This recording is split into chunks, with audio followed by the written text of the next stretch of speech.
Hello! We finally removed the first playthrough tag after this one. Maybe.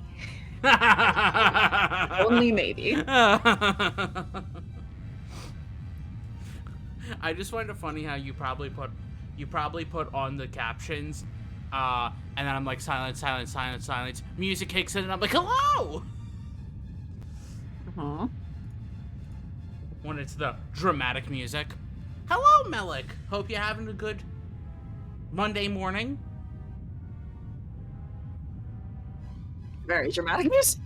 Very dramatic music. Yeah. Immediately. The drama intensifies. Oh, we did a stop here. We did a stop here. Uh-huh. Uh-huh. That is where we did a stop.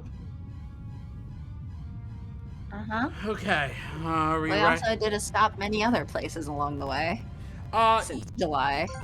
Yeah, let's see. We have 23 saves. Well, I guess it makes it really easy to track how many streams we've done. How many saves did it take us to get to Impey route? That's the real question. 16. The 16th save was Impey route.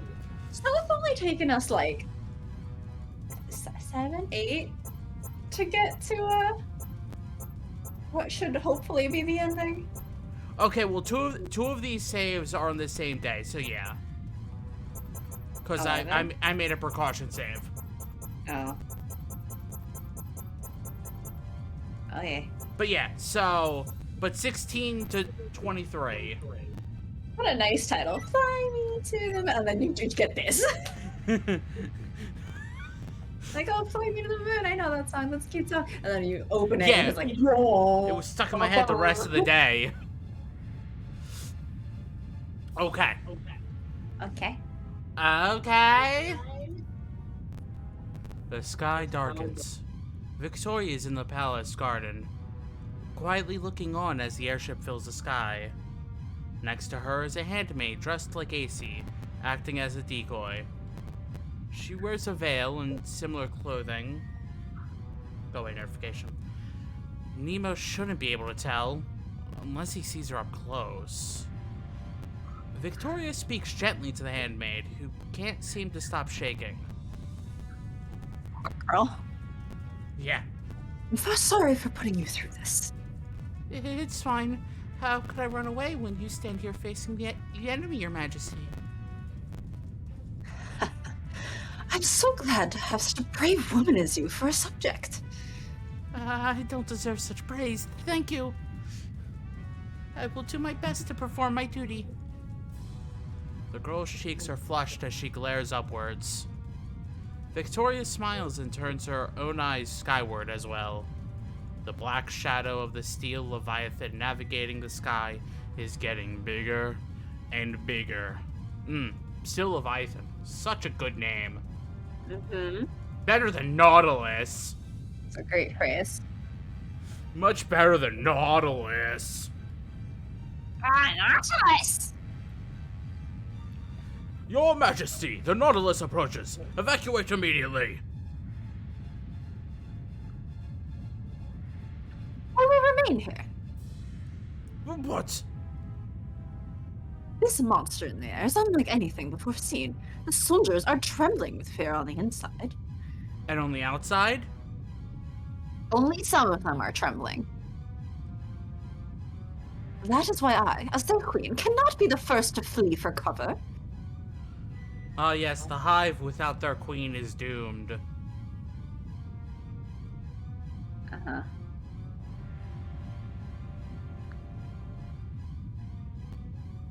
In war, Leonhard, just decide whose spirit breaks first that loses. Okay, how much damage do you need to do to break somebody's spirit? How much spirit damage? I mean, that just reminds me of playing Dissidia Final Fantasy.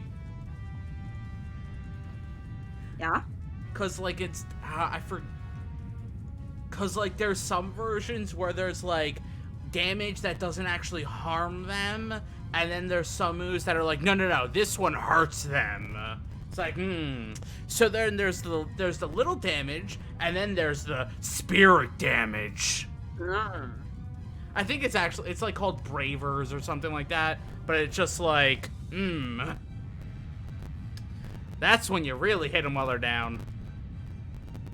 Yes, ma'am. Pardon my rudeness. Leonhardt's responds to Victoria's smile with a rigid salute. She glares back up at the sky, now filled with steel. It really is terrifying. Do you want to know for some reason what I just remembered, which made me sad? Which does have relevance to past streams, but I think the Dissidia comment brought it back. I was looking to see how I could pre-order Chocobo JPay. Apparently there's no physical copies of that. And I'm like, they're not doing physical copies? Or? Only in Asia. You would have to import it from Asia to get a physical copy. So much for that then. So the only way to order it would be through the Nintendo shop. And I'm like, well, that makes me sad. I'm gonna do it anyway, but that makes me sad. Wait, what? Yeah.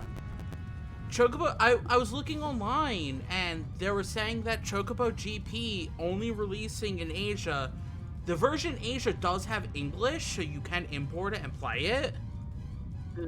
But it's kind of like importing would be the only way. From what I'm seeing online. Does Australia count as Asia?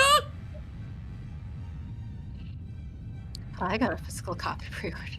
I mean, I feel like Australia's close enough that you might be able to, because I was thinking that, like, technically Australia's close, like, so you would be able to, maybe. Yeah, maybe. I mean, certainly in terms of distribution, does Australia usually get separate releases? Oh yeah, Australia is getting it. Congratulations, Malik. Yeah, I'm seeing on EP Games Australia. Whew, those prices. Australia really dings you for the prices of games. Well, yes. I've heard that. Oh jeez. Arceus is 10 Australian dollars more than Chocobo. Well, heck. Sorry, Sharky. Yeah, I was looking it up. I'm like, I would either have to import it from, I think it's like Play Asia, or I get a digital copy. Crap. Well, congrats, Malik. Congrats, Malik.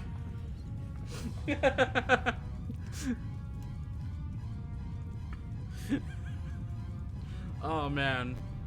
But yeah, I was looking that up because I was going to pre-order that, like, and then I'm like, why am I not seeing a physical copy anywhere? And I looked into it and I'm like, okay then. Well, shit.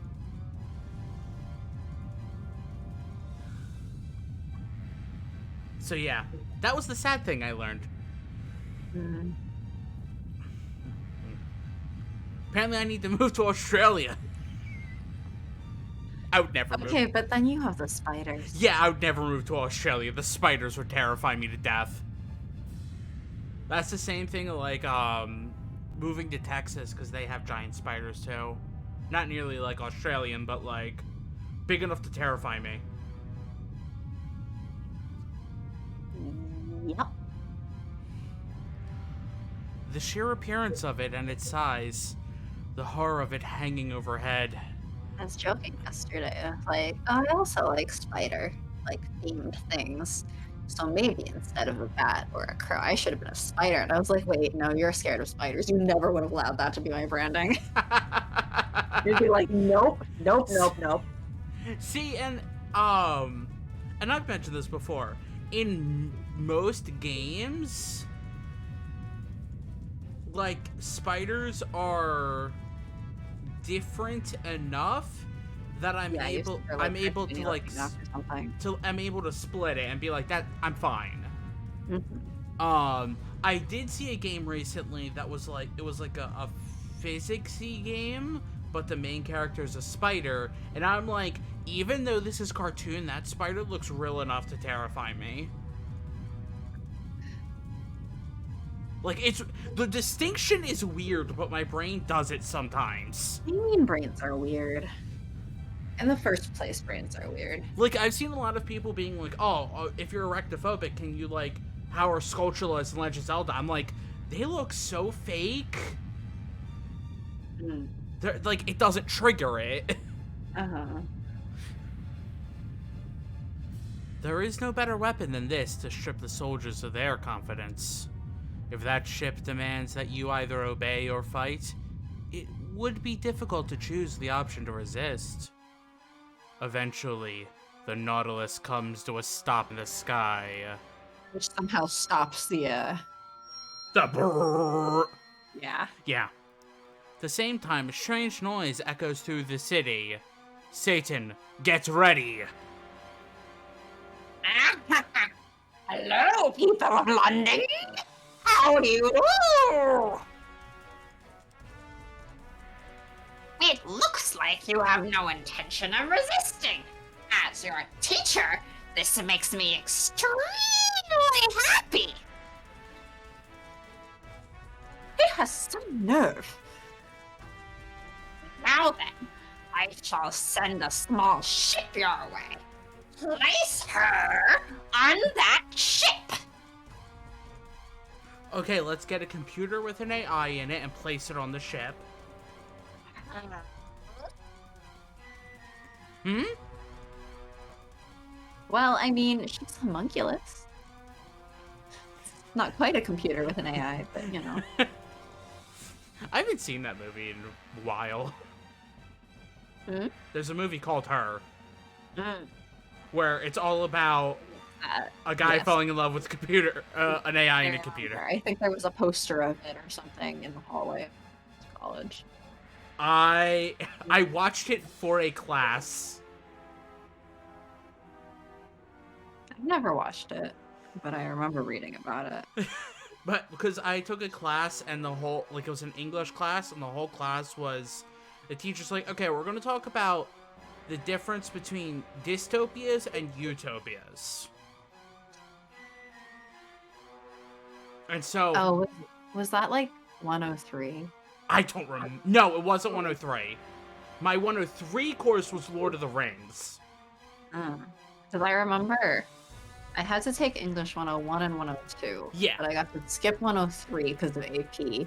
Oh, But nice. then I took a course that would allow me to tutor in the writing center. But then I got the IT job, so I never ended up becoming a tutor at the writing center.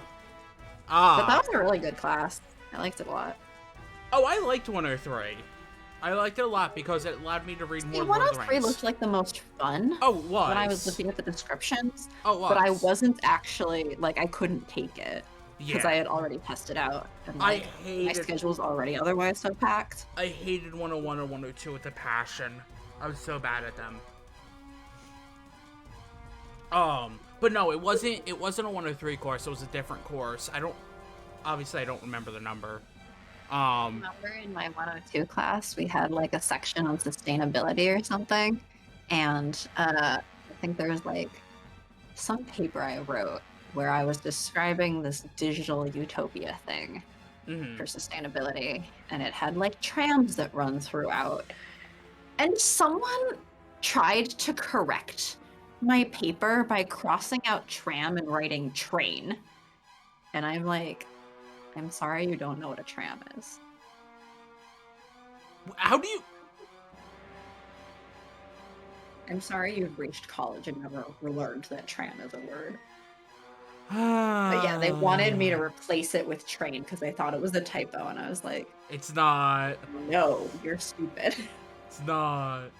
This is why, like, I really liked that class thing because, like, actually, at least when we reviewed each other's work, everyone else was a good writer with me. Yeah. So I didn't get stupid corrections like that. No, in that class we read a bunch of books. One of them I still have my copy of, and I really enjoyed reading. Like, that's a book I would reread.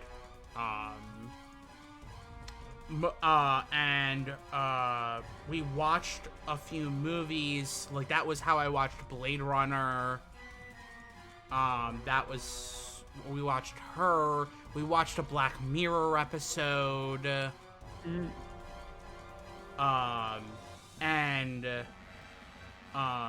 The professor was black, and like he incorporated a bunch of like black writers and stuff. That's Yeah, like the dude was great. I loved him. He was amazing.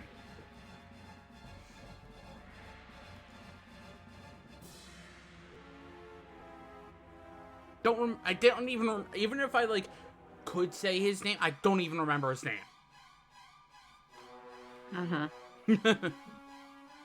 Okay then. But he was great. Anyway. You're like, he was amazing. I don't remember who he was, but he was amazing.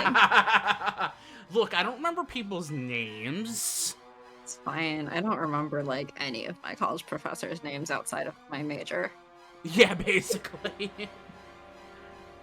And even in my major, I don't remember some of them.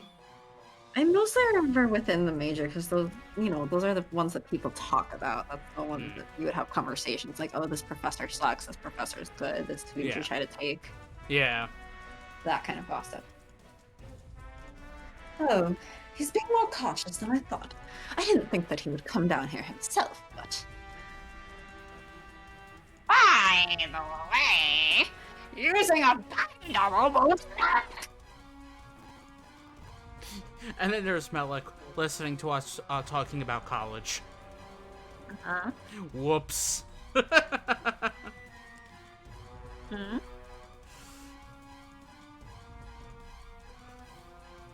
have a horologium. Your Discord hated every word after horologium.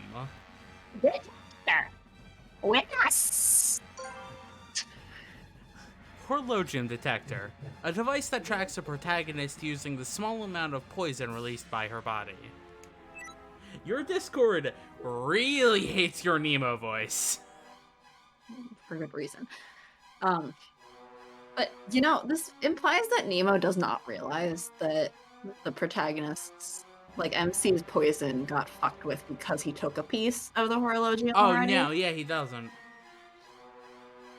Because, like, oh, I have this device to make sure it's really her using a body double won't work. Dude, you fucked up her poison. Even if it was her, it might not work. Yep, yep. Which means that this is as far as he can be distracted. Victoria raises her state-of-the-art miniaturized Aether communication device to her lips. Then, begin the attack! In the next instant, sudden explosions go off on the surface of the Nautilus. This sets off a series of explosions all across the surface of the Nautilus. Wait, what? Okay, they did just reuse. Okay. Well, they basically repeated themselves, yes. Okay. The long-range battery set up across the outer walls of London are currently all aimed inward towards Buckingham Palace. All of their guns are firing on the Nautilus. The gun batteries that had been snuck into Buckingham Palace in secret are brought out and begin shooting. With no way to pew pew pew pew pew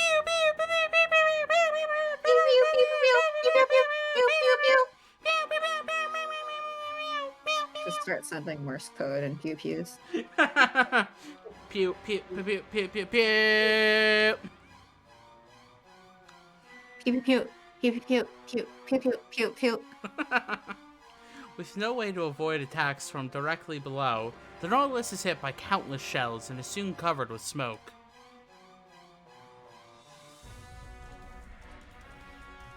Start bombing us in response. We are morons.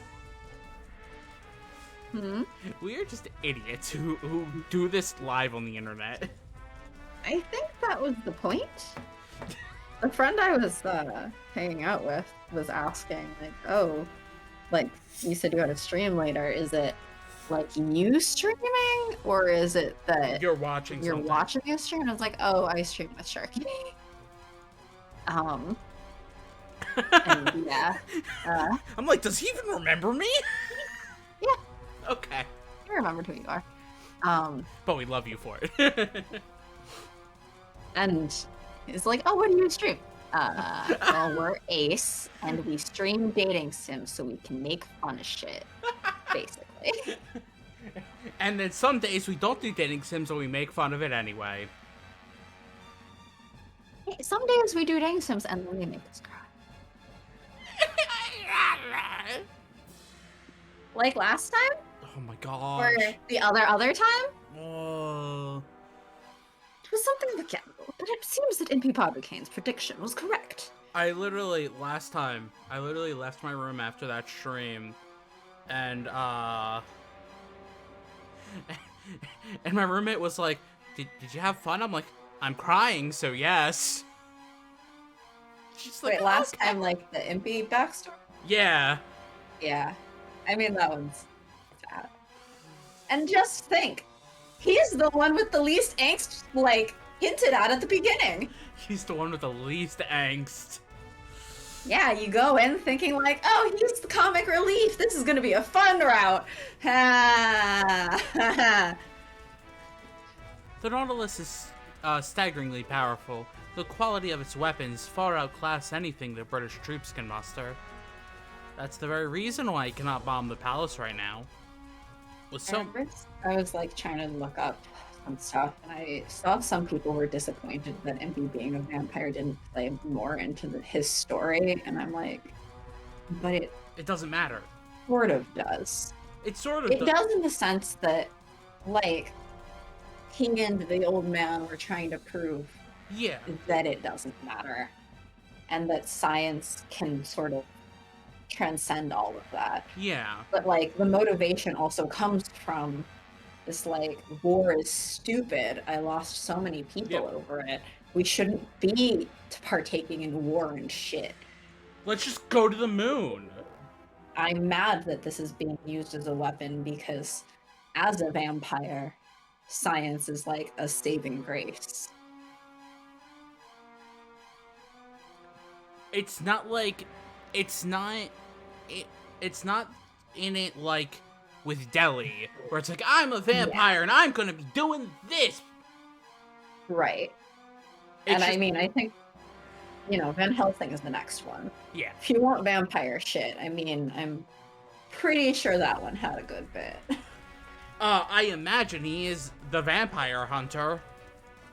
Well, I mean, all of his history. Yeah. With so much cannon fire going up, the bombs could potentially be hit and explode prematurely on the way down. No matter how strong the Nautilus may be, if it takes a hit from its own bombs from so close, it cannot possibly avoid damage. I will say, because I don't consider this a spoiler at this point, you keep talking about, like, well, yeah, because Van Helsing's like the vampire hunter. Oh, how's he going to react to this? How's he going to react to that? Like, Van Helsing's not a racist about it, okay? He adopted Delhi. So Delhi can murder him. Talking as though he's like, oh, vampire, I'm gonna go kill them. As if, like, that's his thing. No. But, like, that's not him.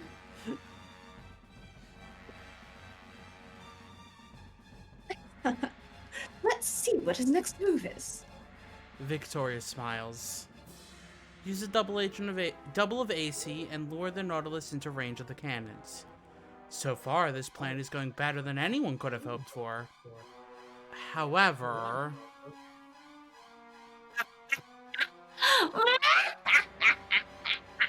I see! The battle commences! The Nautilus ascends with a roar. From below, it almost looks like a mountain of steel rising into the air. However... It's about to be over and not have to do a Nemo voice nearly as much. That's a good question. Would Nemo be in other chapters? Or other routes?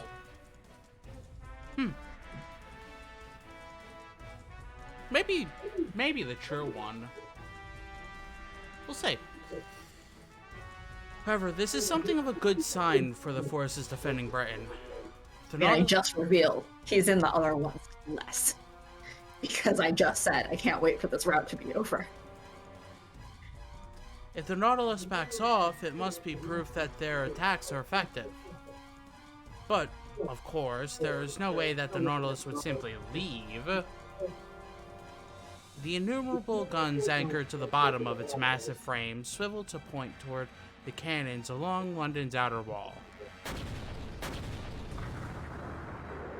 So many pew-pews and boom-booms. And violence. So much violence. I'm a simple shark. Violence and violence. I'm a simple shark. I'm not a fan of violence. I crave violence. But I don't really like this cannons shooting back and forth kind of violence. Let's just, I want to be up close and personal. Punch him in the face! Just punch Nemo in the face. Maybe you'll fix his posture. I don't think that's how it works. Okay, punch him in the spine. Again, I don't think that's how it works. Punching somebody in the spine doesn't fix it. What? The Nautilus shudders as its guns fire relentlessly, showering the city below with shells. The outer wall is demolished, smashing the gun batteries along its length as well. I'd assume as much, but it really does have immense firepower. But they're just getting started here as well. The Nautilus continues ascending, as if to shake off the smoke caused by the explosions. Airships rise up from a number of locations throughout London to chase after it. The surviving members of the Airborne Knights, gathered from all about Britain. Their ships are at their most vulnerable when lifting off, but as long as the smoke blocks their line of sight, there is little chance that the Nautilus will attack them. Your Majesty, Impey Barbicane's special artillery shell has successfully hit the Nautilus. Upon hearing this news, Victoria smiles beneath the fan she uses to cover her mouth. Excellent work. You've done well. Thank the artillery crew for their service. Yes, ma'am. I will relay your words to them. Everything is ready. Enter, Nintendo joke here. Are we ready? I'm never ready. They lied.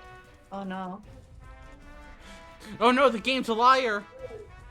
We're not ready. Or am I the liar? Maybe you're the liar. Ow! You're the lying liar who lies. Ow! I'm hurt. You're also a lying liar who lies. You can be hurt about it, but if it's true, it's true. The sky has been tainted by the fire and smoke of battle, signifying the beginning of another fierce fight in the sky. It's time that you came to regret crossing me.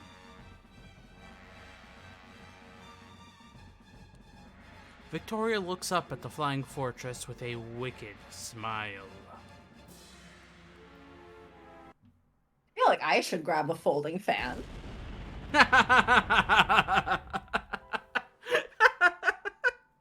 How many folding fans do you have? I probably have one somewhere. There's no time. You sure? Oh, look, I found my Code Realize cards, though. From when I got the Future Blessings. AC looks really cute on it. Or Cardia, sorry. No, AC. AC. Will forever be known as AC. All the characters do. I'm still amused that they added a Herlock route. Like, Finis makes sense as a bonus non-romance, Yeah. like, backstory route, but then Yeah. they also just threw in a Herlock route, and I think that's hilarious. Well, probably a fan favorite. I mean, yeah. Have you seen the guy? He's hilarious. No, I haven't seen him. What's he look like? He's got purple hair. I don't believe it. Impey and I are watching the intense mid-air battle unfold from the vantage point of a street a little distance from London. Explosions go off everywhere overhead, making our eardrums buzz. Fire and smoke blossom over and over, clouding the red sky of the sunsets. For now, it appears that everything is going according to plan.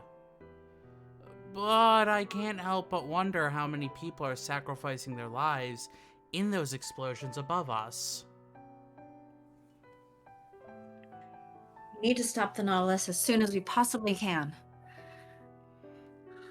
I grit my teeth as I stare upward and Impey quietly clears his throat. I've received a special message. Special cannon shot was successfully delivered. Looks like a perfect setup. We look behind us at the single airship that has been prepared for us. Looks like a normal airship, but it's a unique craft that Impey customized in the short time available to him. Lupin and the others are all working to prepare it for takeoff. Once they've finished, this airship is going to carry not just our fates, but the fate of all Britain. I swallow my breath nervously when a small figure approaches me. Impey, are you sure you don't need me to come? Dolly. You're both too kind. It's both a benefit and a detriment. Once you come face to face with that madman aboard the behemoth, I don't think you can bring yourselves to kill him. Wait, it's a behemoth? Oh, crap. A behemoth and a steel leviathan. Oh, no. Oh, no. That's a dangerous combo. I don't think I have enough Phoenix Downs for that. Bullshit. Go stock up some more. How many X potions we got? 10. Crap!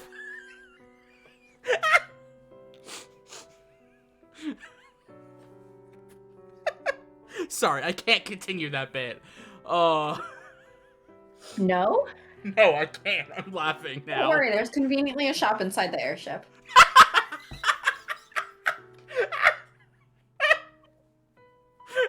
Not how it works.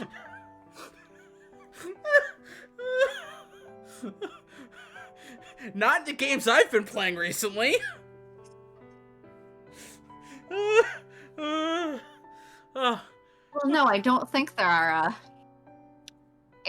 airship shops in the new Pokemon.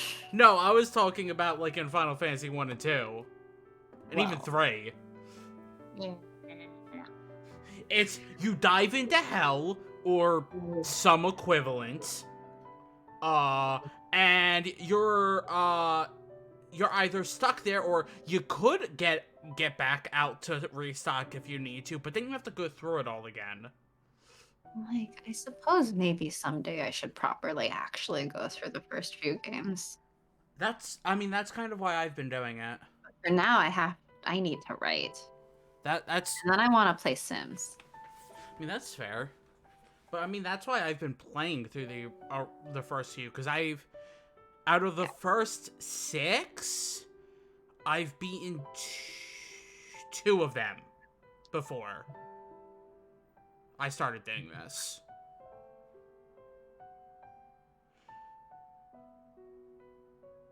Yeah, out of the first 6, I've only beaten 2, which was I've beaten 3 and I've beaten 5. Oh. So, I gotta bring that count up. I probably should have played more games throughout the pandemic. Yeah, you probably should have. Instead, Played more Breath of the Wild. And I knocked out tons of side quests, and then I went, fuck the main story, and I dropped it again. Instead, you made a blog that is so popular. We surpassed 2,000. See? You've made a blog that is so popular in that fandom. What is it at now? 2044. You're fandom popular. I, like, don't know what the definition of a big blog is in this fandom, to be honest. We're like, we seem to be known, though, which is terrifying. See? Like, You're popular. At some point, someone was sending an ask to a different, like, another person in the fandom, and they were like, imagine if this scenario was written, but, like, I don't trust the actual devs to write it, but, like, could you imagine if we got the scenario as written by the mods on this blog and it was us? And I was like, surprise compliment! See? You're popular. That's terrifying. Satan's popular! Satan's popular! I'm not denying it, I'm just saying it's terrifying. Okay, I mean, yes. Popularity is terrifying. More news. More than, like, 100 followers on here is terrifying. More news at 11. How many Twitter followers do we have now? Too many. That was also terrifying. I mean, it's too many.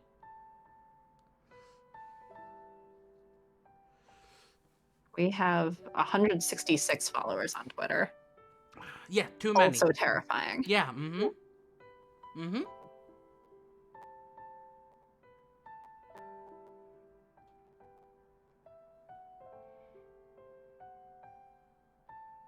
So if need be, I can come along and carry out that action in your place. Hold on there. Let's back this up a little, Deli. You're getting us all wrong. Impey waves his arms to cut Deli off. We're not going up there to kill Nemo. We don't have anything personal against him. We're just gonna stop him. We're going to prove to him that the power of science shouldn't be used like this.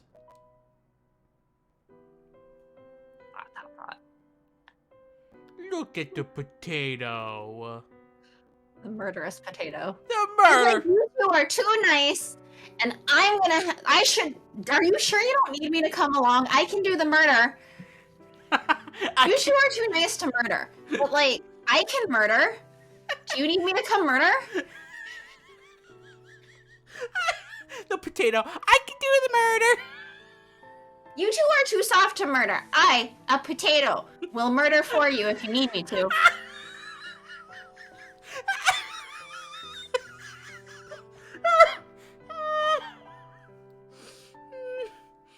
Are we on our way to breaking Sharky again? Please, already? No. Please, no. We're not even an hour in yet.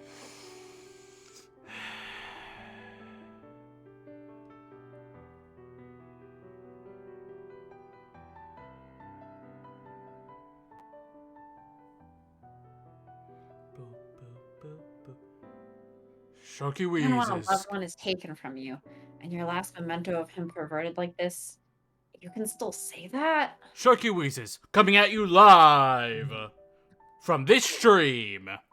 Yes. We are live. I don't 3 know. times a week. I don't know. We might be just a YouTube video. You really are quite different from me. We might be a YouTube video posted in 2024. Uh-huh. But right now, as we're saying this, we're live. Love how you're not even, like, commenting on the 2024 part. What? Being like... You said we're, like, getting into the Arcade Spirits streams. Yeah, we are. That's gonna take a while. March is the beginning of Arcade Spirits. Uh-huh. And we streamed that for, like, a year. Yeah. A little over a year. It is terrifying to me, though, that we weren't streaming Arcade Spirits for long before the Domino demo. Flower put a lot of faith in us. Like, that is what confuses me. It was very sweet that Flower Because- put so much faith in us. Because we started Arcade Spirits on, like, what was it? I think it was, like, 6/14. And the Domino demo was 9/20. Mm-hmm. That was 3... Well, I guess most people don't stream Arcade Spirits for a year straight. We only were streaming it for 3 months straight. Yeah, most people don't do that. Yeah, because we're idiots.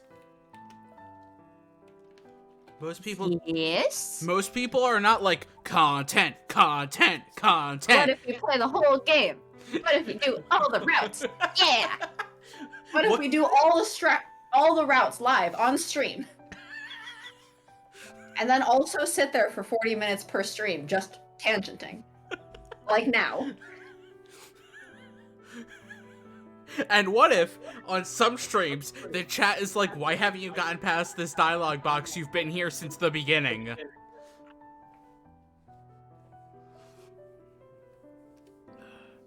Deli looks at Impey. Squinty. Gosh dang it, brain. I merged Squinting and Deli together. Ah. Or Squinting and Impey. I don't know. Deli looks at Impey, squinting as if he is staring at the sun.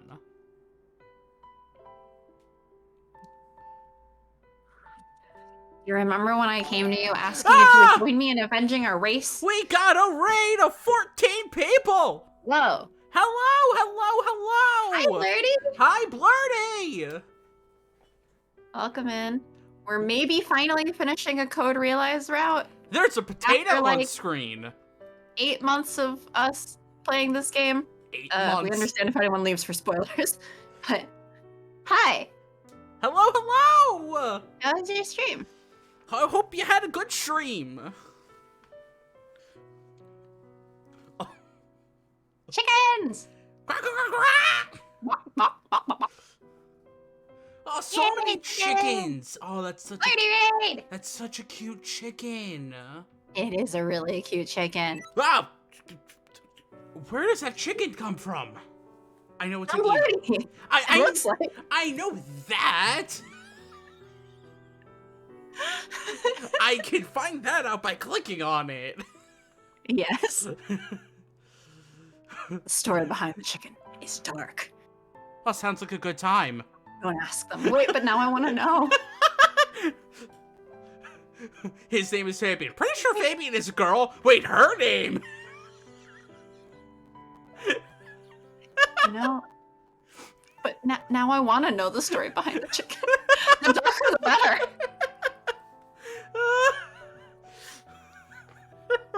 It's a super cute chicken though. Hi, everyone. What was Blurty playing?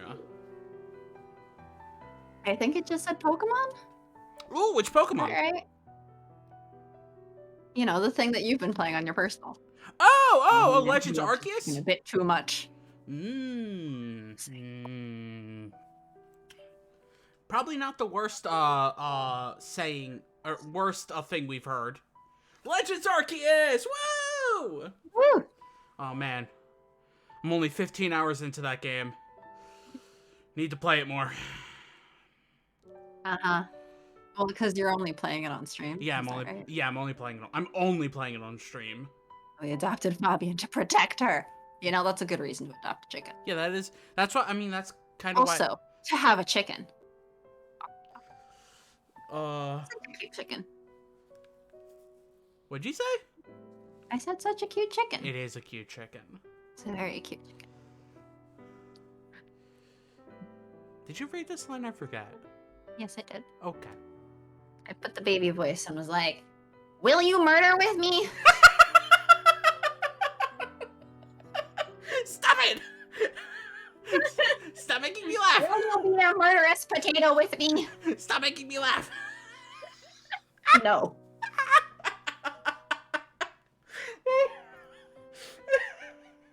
Dang it, Satan! Yes. You need to stop making me laugh. No. Why? Because it's funny.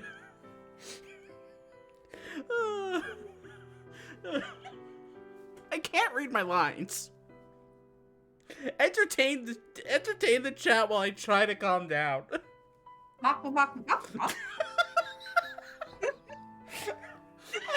You asked me to entertain chat, like I'm not just gonna set you laughing again.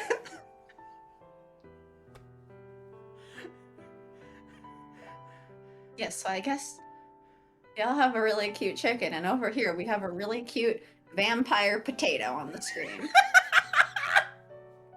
I thought you were gonna His mention name the is bear. Deli because he is Delacroix II, because he didn't want to use his real name anymore of Dracula. For a second, I thought you were gonna mention the bear. I'm very fond of potatoes.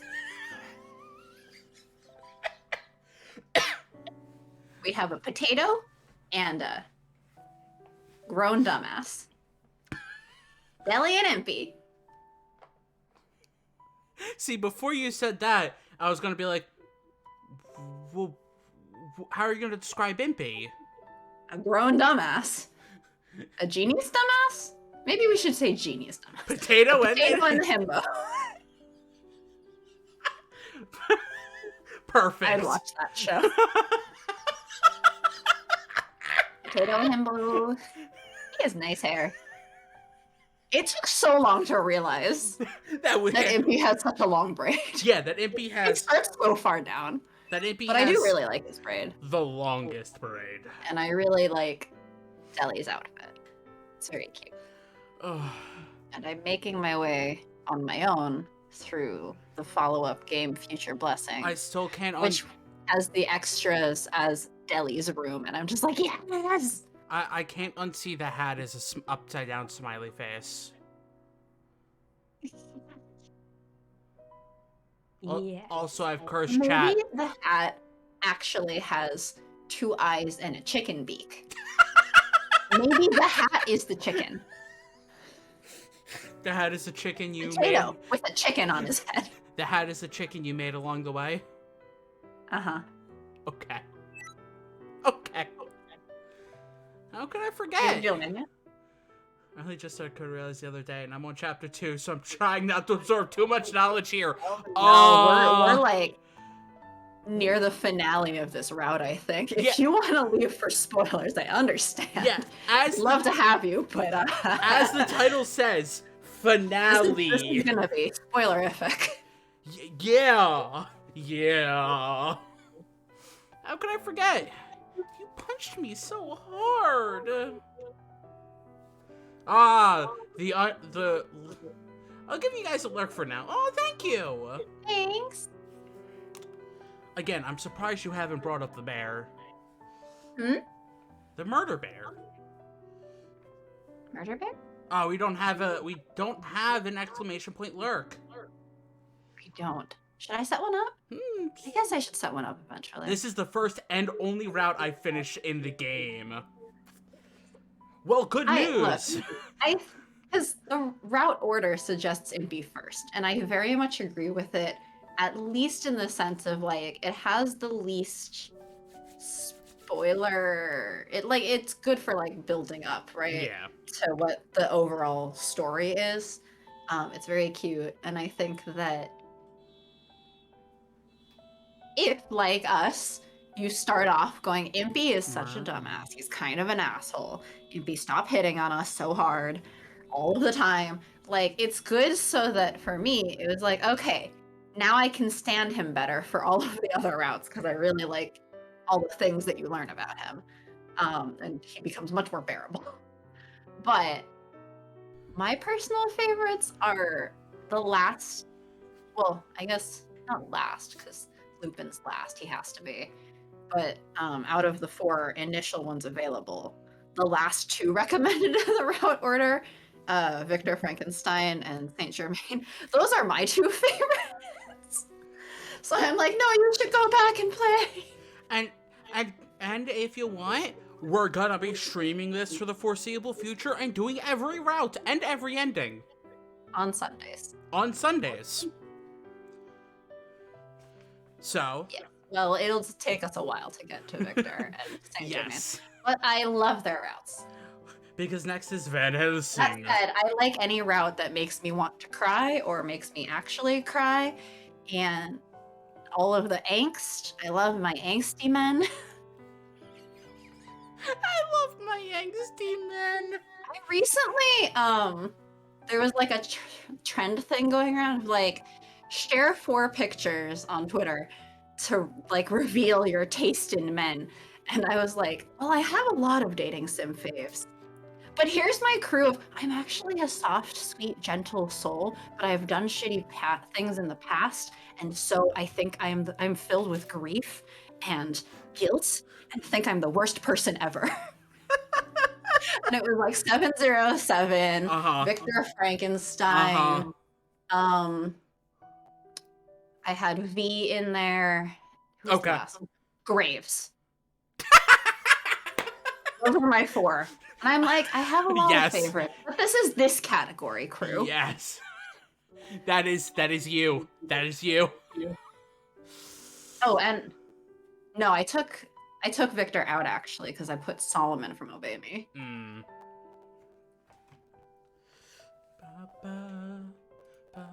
Yeah, it's like I'm a very soft, sweet soul. But no, because I think it was like, oh, I carry a lot of guilt, so I act shady as hell as a car. So I had to take Frankenstein out because he doesn't act shady as hell. But Graves acts shady as hell at first, and V acts shady as hell. Seven's shady as hell. Also, Solomon's shady as hell. I'm like, all right, well. Bleak, thank you for the follow. Oh, thank you. We don't have follower alerts on because of way back with the hate raid stuff. Yeah. Which that slowed down a lot, I think. So we could probably turn them back on at this point. We just haven't yet. Yes. I'm sorry about that. You continue on your own path. Deli smiles, looking a little lonely, then turns away from us. Yeah, this is the last vampire he knows after all.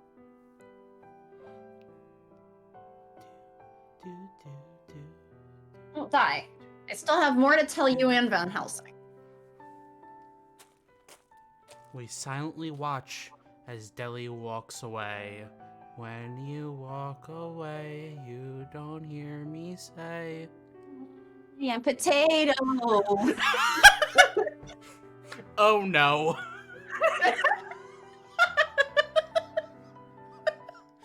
Welcome. This is our stream. This is our stream. We didn't promise to be good. We just promised to be silly. Idiots. Oh, wait. Silly? In the description, we're here to do silly voices on dating sims and other silly things, I guess. I mean, most of my voices aren't silly. That's a you problem. I know. You should do them sillier. No. Yeah, you should do that voice. For Van Helsing? No, for Leonhardt. Not long after, we hear someone call out from the direction of the airship. Everything's ready. We should get going soon. Looks like it's time. I mean, like Victor and Saint Germain and stuff's voices aren't silly. I just over-dramatize them sometimes. And I don't over-dramatize... Impey? Yeah, Impey? You there.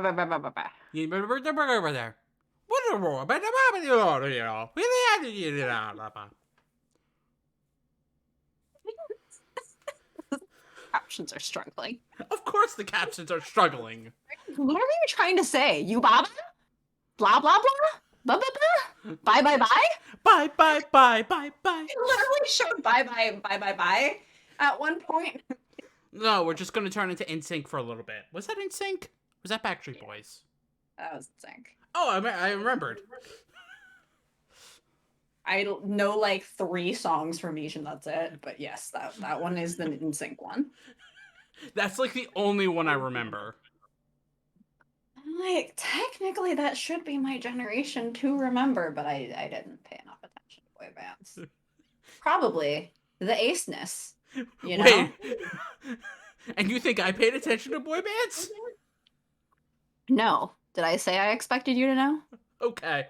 Well, you expect me to know nothing. If it comes to music, I expect you to know Dearly Beloved, Simple and Clean, Maybe Passion.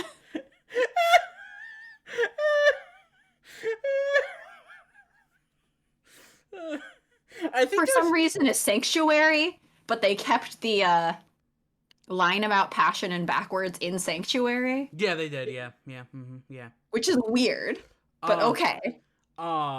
They made some choices. I think it was, I forget when it was, but Melik made a song reference, and I was like, hey, I get that reference, and Melik's like, wow, you got a song reference. Uh-huh. We stand side by side and slowly walk towards the airship.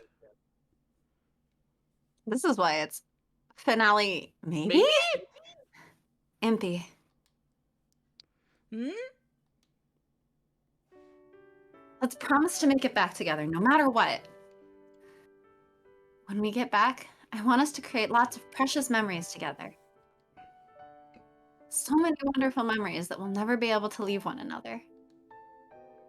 I probably only said that because I'm feeling so nervous about what's about to happen. My horologium is about to lose its power. I might fall lifeless at any moment, like a puppet whose strings have been cut. You know, I wonder, shouldn't the piece of horologium that got taken also be struggling with, like, energy and stuff if it's not connected to the rest?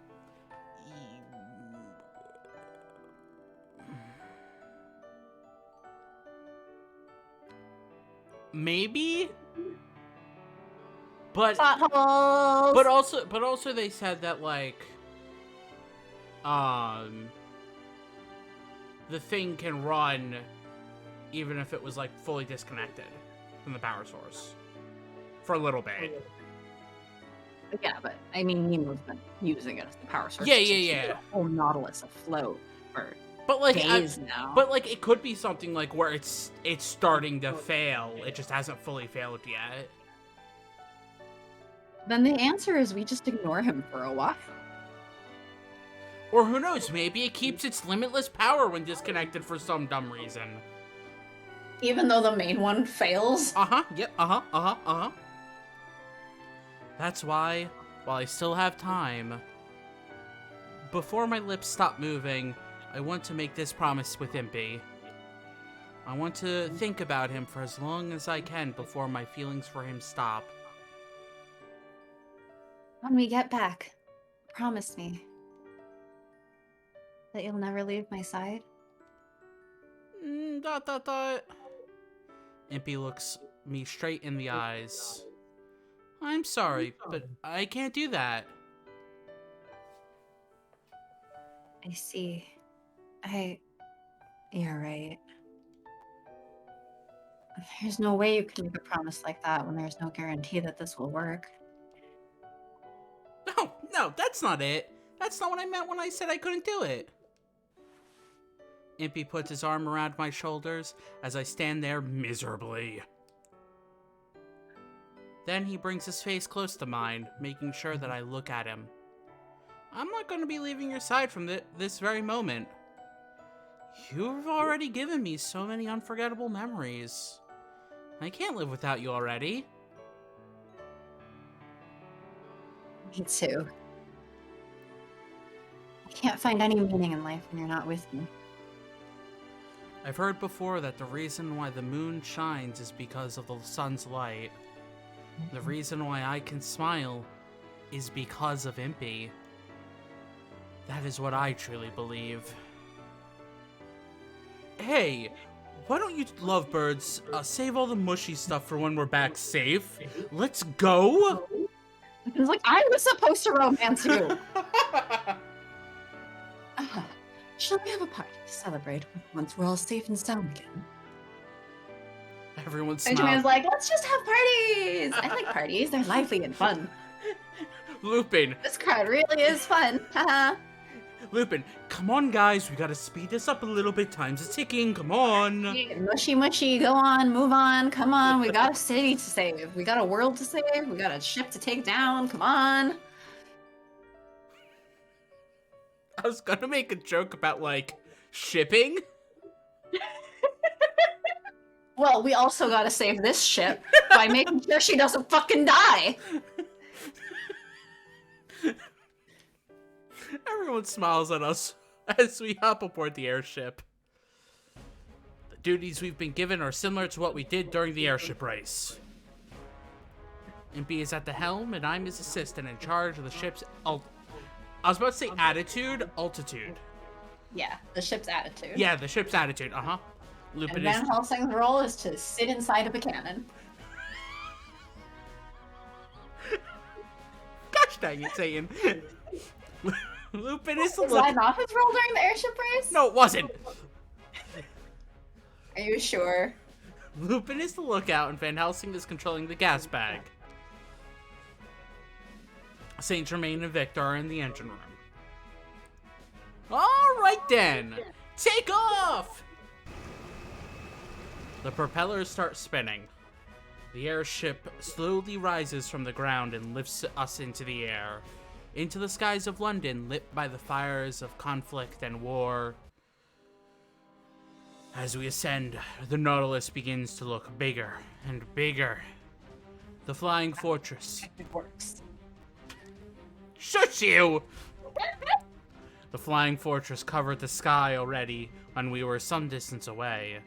But when we get up... I just can't make fun of it sometimes. But when we get up close, it's no different from a gigantic wall. The British airships fly around it, continuing their assault. Even they look like insects flying around a large flower.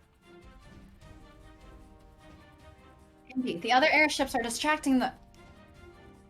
Suddenly, Impey turns the wheel all the way to the side. I hear a crash, and the airship jolts violently.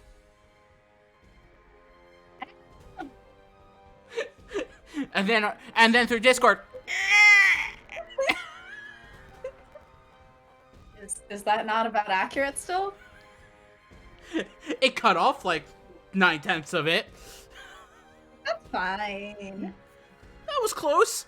Damage report. Impey grabs one of the speaking tubes and shouts into it. The gas bag's fine. No issues with navigation. Engine room here. No problems. Good. We successfully avoided that one. Did you see my steering technique? Huh? Thanks, Flaherty. Thanks again for the raid. Yeah, thanks very much for the raid. Have a good rest of your day. Yeah. Or night. Or night. I need a nap after I 6 guess hours. probably night. Oof. Oh, Oof. 6 hours, yeah. Yeah. No, I don't blame you. I feel that. There's no need to pat yourself on the back. A monster of a cannon's turning in our direction. Here it comes! I'm way ahead of you. Rapid ascension, please. Aye, rapid ascension. I pull the lever, Crunk, as far as I can, and the ship immediately begins rising faster. The airship plunges upward into a huge cloud, blocking any view of the cannons. All we can see around us is whiteness. I can't see anything. They're gonna be waiting for us the moment we pop out of the clouds. AC, right when we come out, turn that handle to the right as far as you can. One on the right. Got it. I can see some light up ahead. The break in the cloud.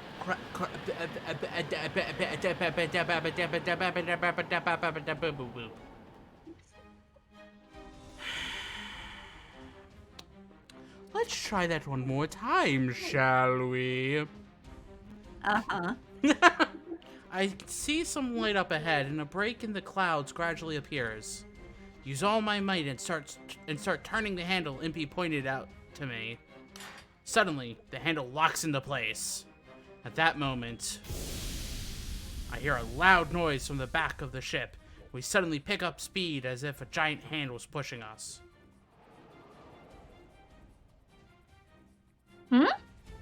Impey, what was that? Auxiliary propulsion! Let's out a jet of steam, enabling instantaneous acceleration. How about a warning next time, huh? I was almost thrown off the ship! Even as Lupin is berating Impey. The clouds part completely ahead of us, giving us a view of our surroundings. Impey, several cannons are firing on us. I know! Evade! Evade! Still, half hidden in the wall of clouds, our ship flies through the sky. Thanks to the intense jet of steam, we're able to avoid most of the incoming fire. But the last one hits our gondola, near the end. Is that near the engine room? Saint Germain Victor, are you alright? ... Come on! Say something! The lack of a response makes us imagine the worst. But in a moment, we hear a cool collected voice from the other end of the tube. I hit my head, but otherwise I survived. I'm so glad. Impey, that hit cost us one of our engines. It's too dangerous to charge in like this. We're really closed in on the Nautilus, and it hovers before us, blocking out everything else in sight. This means that we're clearly visible to them as well. I get chills, feeling that at any second those guns will turn to point directly at me. We haven't been completely captured yet, but... It's only a matter of time before they see us. What now, boss? Wow, we've been acknowledging Impey as boss. Oh yeah. I want you to try to maintain this distance from them as best we can. That's fine by me, but if things go wrong, we'll get shut down immediately. You're right, but London's defensive systems are completely destroyed, and the airborne knights are at a disadvantage. If we miss this chance, we won't get another one. The voices of the other members of the crew reach Impey at the helm through the voice tubes. ... He seems to think for a second. He glances at me, then looks directly at the Nautilus and speaks with determination. We're heading for the Nautilus. We have to go. But Impey... Don't forget this is our last chance to stop the Nautilus. But at the same time, it's also our last chance to save her. Hear everyone gasp over the voice tubes. Isn't that right, AC? I think...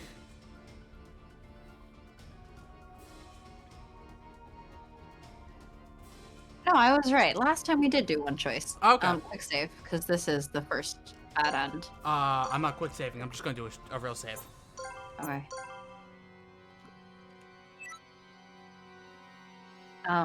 So we're doing the bad end first, yeah? Yes. We should head back! Okay.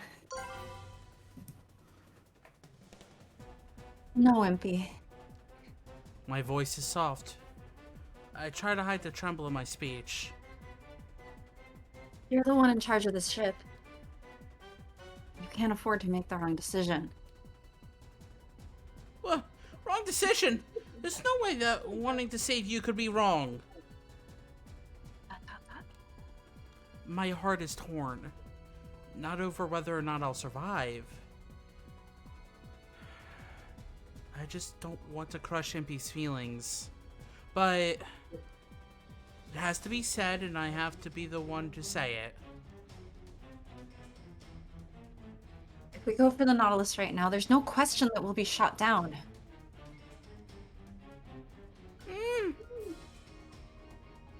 Getting everyone else killed trying to save me? If that happened, I could never forgive myself. AC. But There's still a possibility that we'll get there safely. Impey, it's no use. Shut up, Lupin! What do you mean it's no use? We're so close, so close! We just need to make it the rest of the way there! Impey's agonized shouts reach everyone else through the voice tubes. After a short pause, Lupin is the one to break the silence in a pained, quiet voice. The airborne knights are retreating. They're giving up on this fight. If there's no diversion, then we'll have the Nautilus's full attention. There's no way this mission can succeed. Why? Why would you say that? AC, she's going to die! If we continue this way, she won't be the only one. We'll all die, Impey. I'll go alone then! Impey probably knows that the situation is hopeless, but he's desperately trying to brush those thoughts aside, just to save me. This pains me. Impey, thank you. But it's all right. Why? You're supposed to live with me, aren't you? Forever and ever! I want to shout that I want to live. I want to run into his arms and sob, paying no mind to the others. I just want to shout that I want to keep living with him. But... I'm sorry, Impey. I'd rather have him live than have everything end right here, even if it means that he'll hate me. Even if I lose my own life, Impey's dream will live on. Van Helsing, do it! With my words, the airship suddenly begins to descend.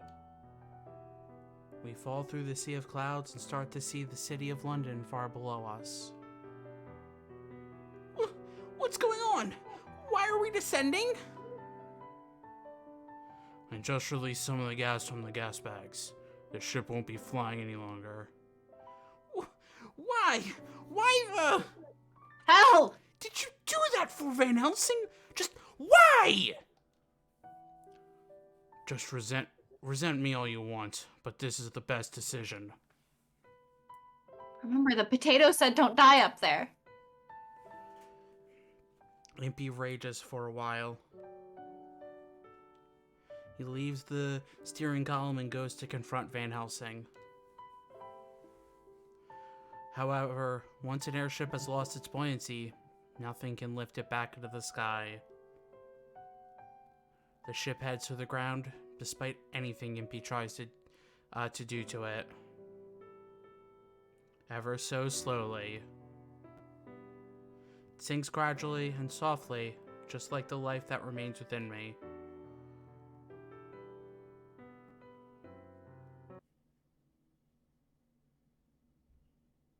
That was an abrupt music cut. Uh-huh. That night, Impey and I are looking up at the night sky. We've left London, which has been completely destroyed, and are lying in the road where we can view the beautiful moon. Strangely, I feel no pain or suffering. Right now, I'm in a daze, but I feel at peace and just a little bit sleepy. Moon. It's so pretty, Impey. Yeah, it is. So beautiful. I'm glad I got to see it one last time. And I'm glad that you're next to me to share this with. Neither of us speaks for a while after that. The sky to the east has reddened slightly. Soon, it will be dawn. Hey, Impey? Can I ask you for one last favor? What? Would you hold my hand? ... After a brief moment, Impey places his hand over mine. I don't have the strength to move my own hand now, but I can feel the living, breathing warmth of his on my skin. I just want to forget everything right now and focus on his warmth. Result of that tragic battle, what will become of the world? How my life will end soon. I clear it all from my mind and smile. I close my eyes. Right before I melt and disappear into the darkness, something warm envelops my body. I'm so glad I loved him. My consciousness fades away, along with the sensation of his embrace. I love you, Impey. A silent darkness is approaching, its steps as black as the night sky reaching out to infinity above us. Jeez! Are you crying yet? Oh my lord! Did they need to throw all the depressing at us in one in like one little like... In one little bad end? Yeah. I mean, the other one was such a quick one. They had to make us really depressed with this one. Let's keep going. Mm-hmm. I open my mouth to speak, but that's as far as I get. The horologium shard I need to stay alive is on board the Nautilus. Like Impey said, if we back down now, I will definitely die, as we just saw. But... thought. Is it really alright to get everyone else involved in this risk that could cost the others their lives? They could all die because of me. You better not be thinking that you can't put us all in danger just over you. Did you read my mind? Didn't you know Van Helsing? Didn't you know I've mind reading as one of my abilities? I blurt out the question in surprise, feeling like he's read my mind. The next thing I hear is a long sigh, carried clearly even through the voice tube. If that's what you were thinking, you're completely off the mark. This isn't only about you, you twit. That very depressing ending. This isn't about you, you twit. This game isn't about you, you twit. Hey, Helsing. It's a little harsh, don't you think? No. Perhaps, but what he's saying is true.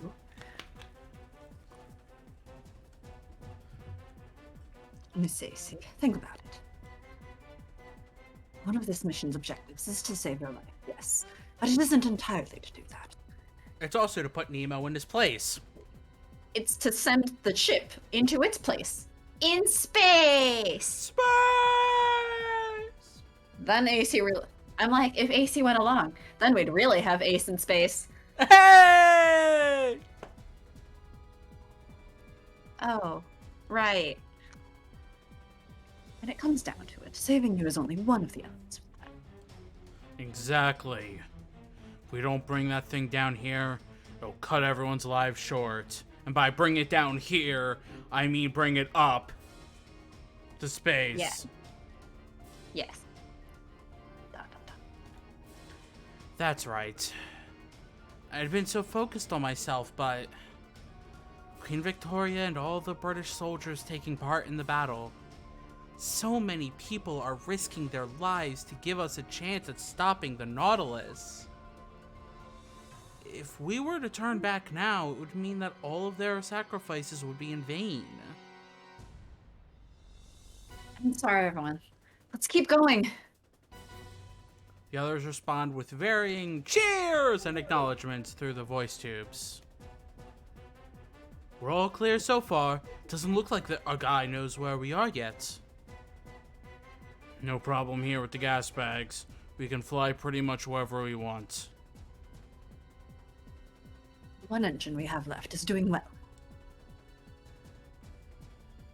If you're going to keep flying recklessly, we could use the other one. As Impey listens to the reports from the others, he winks at me. Now, let's do this for real. Your lives are all in good hands. You know, I feel like we need a, tail wink emote for when someone winks unnecessarily. Yes! Yes! We'd use that so much. We'd use that so much. It'd be so good. Alright, add it to the list of things to get commissioned. We need a wave, we need a wing. Just message Flower, hey. We need a Sharky cry. Well, no, at that point we message Molly. True. But also, we don't need a Sharky cry.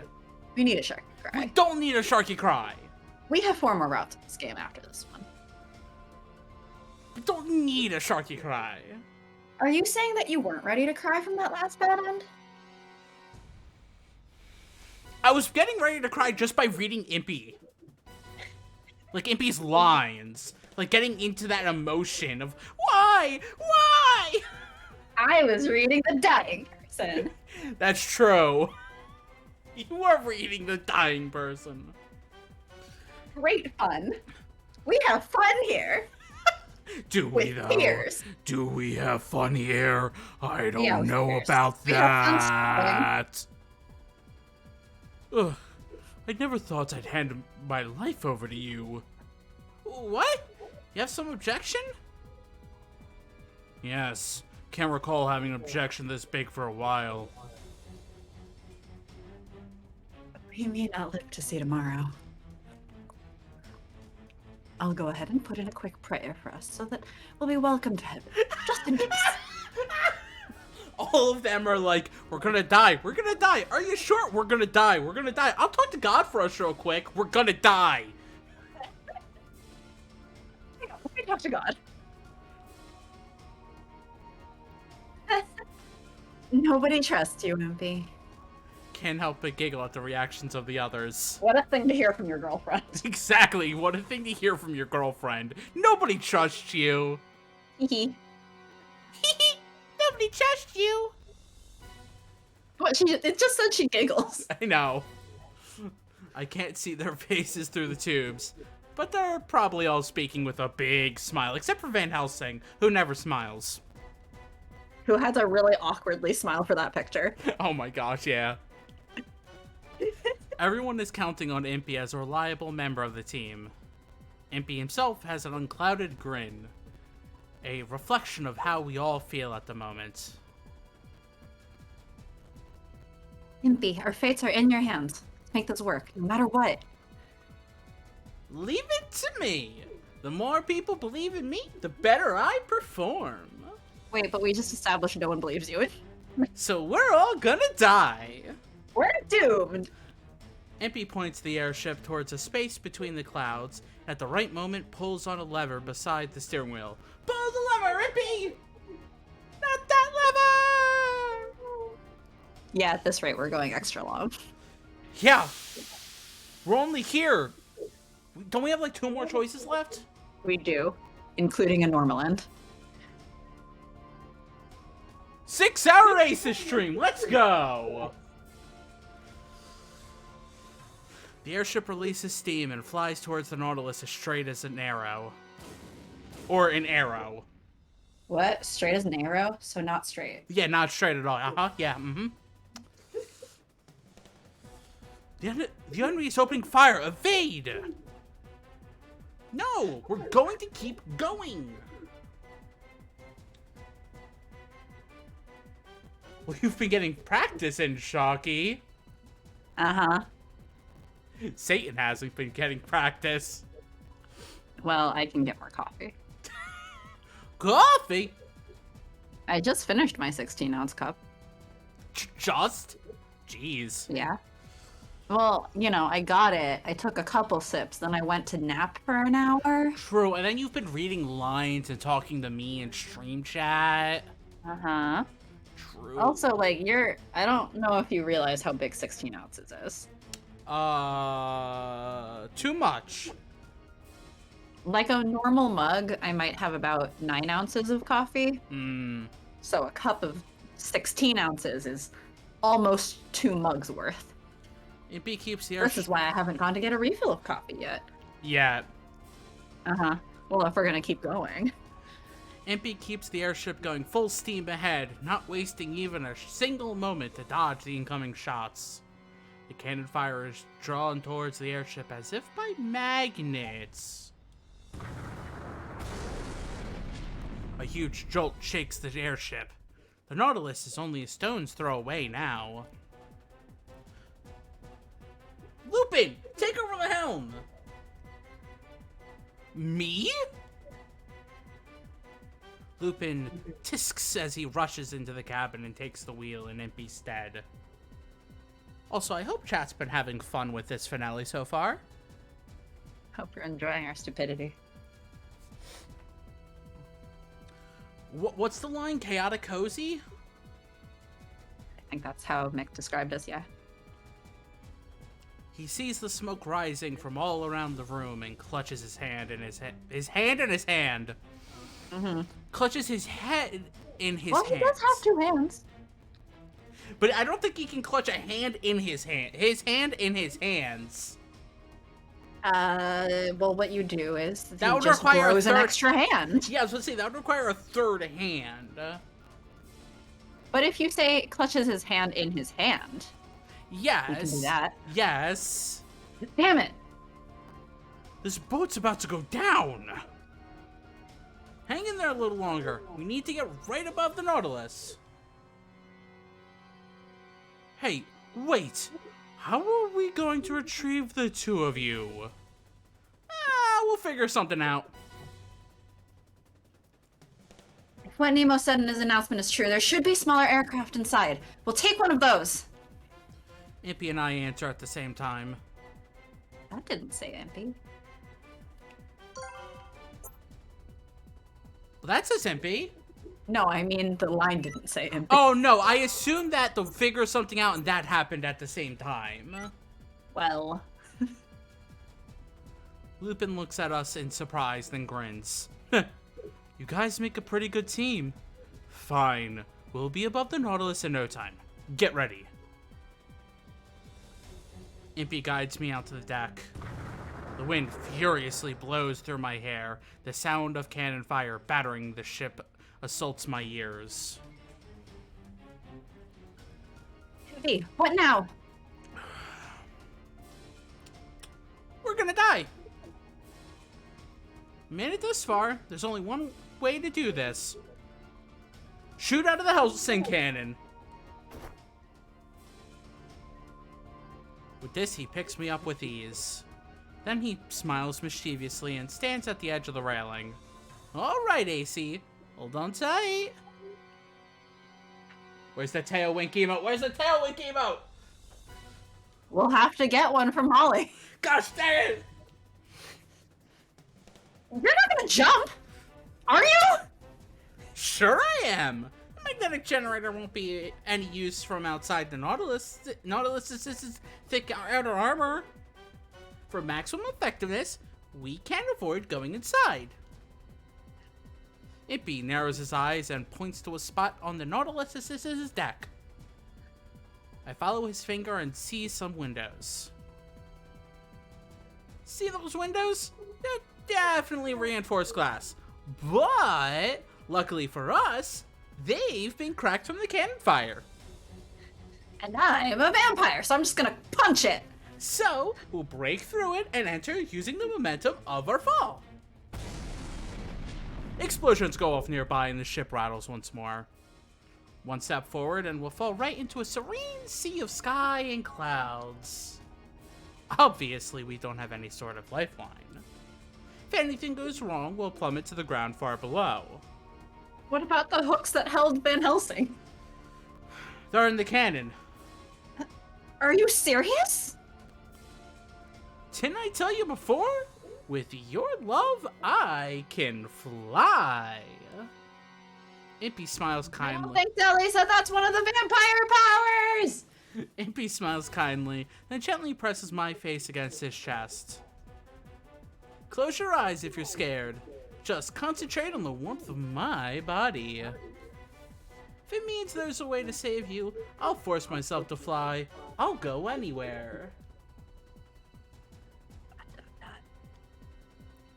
Impey has to be worried about this too. But he's still doing it for the sake of the mission. And for me. He's trying to make this happen no matter how dangerous it is. Impey. Like I said earlier, I trust you. Unlike everybody else. No one else believes in you, but I believe in you. That's all that matters. And Impey believes in the you that believes in the him? Uh-huh. Okay. He nods in response, then glares at the Nautilus, trying to gauge when it gets close enough. Here we go, AC!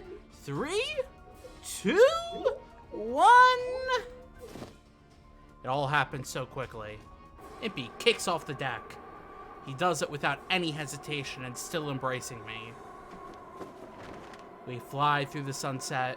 Our clothing flaps in the fierce wind. I cling to him tightly, feeling the warmth of his body around me. But are then, in the next moment... Yeah! Impey kicks in the glass and I feel an instant of impact. There's a moment of vibration and the sound of glass shattering surrounds us. Wait, see the CG? Alright, so he's got a really long leg. Perspective. Yeah, I like how his perspective. braid kind of looks like a scorpion tail now. It does. Impey the scorpion.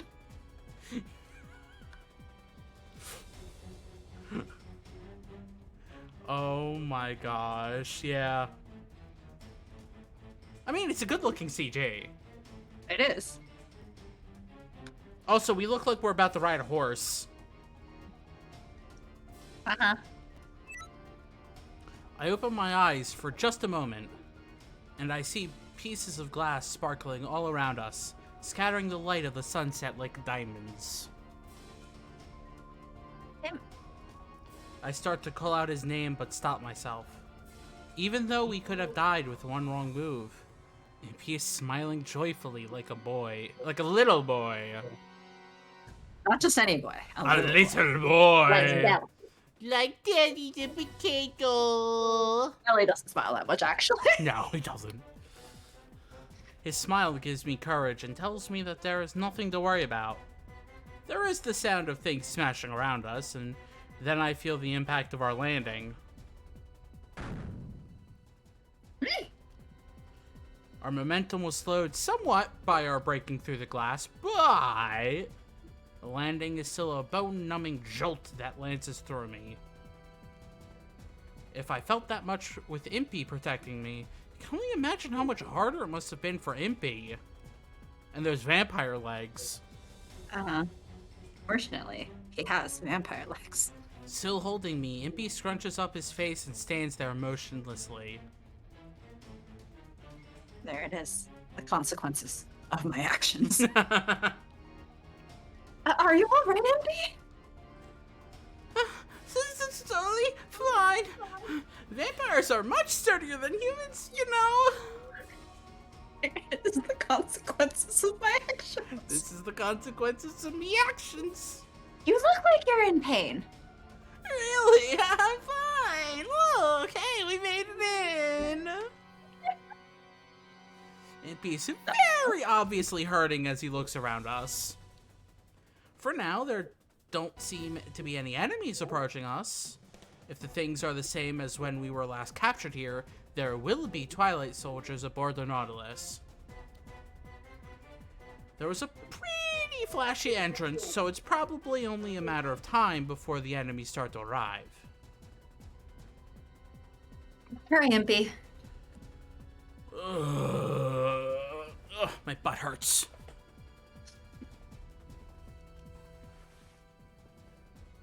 I'm still a bit dizzy, but I have him put me down.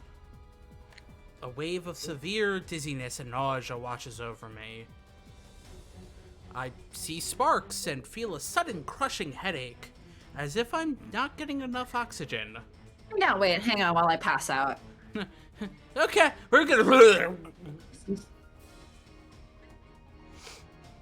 You know, normal people stuff. This is probably not because of the impact from our landing. Protecting the horlogium with one hand, I turn back to Impey. First, we need to use that device. First, we're gonna take this device and push it over there.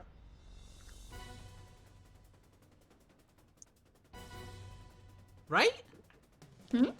Right? Hmm? Right?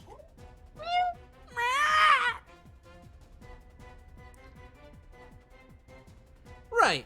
How's this? He raises the device above his head, then dramatically presses a button on it. Dot. Dot. Dot. I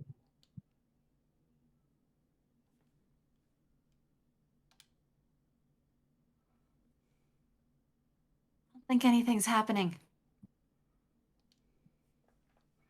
Huh? That's weird. Hold on. I was expecting something.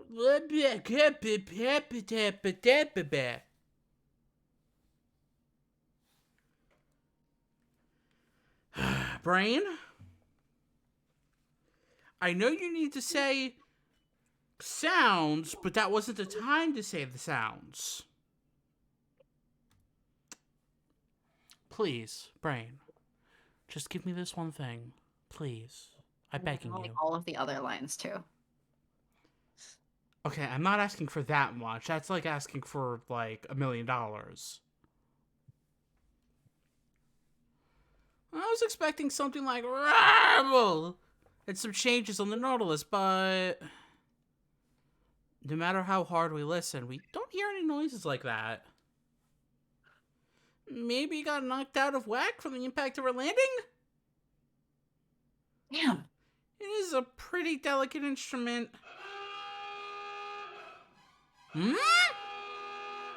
As Impey fumbles about with the device, a loud piercing sound suddenly goes off. That must be some kind of emergency signal for the crew. That lunch is ready. Lunch! Lunch! Exactly, that was the lunch siren. Doesn't every ship have a lunch siren? Obviously. What? I mean, how else would all the crew know that it's lunchtime? Exactly. Did they find out that we're here?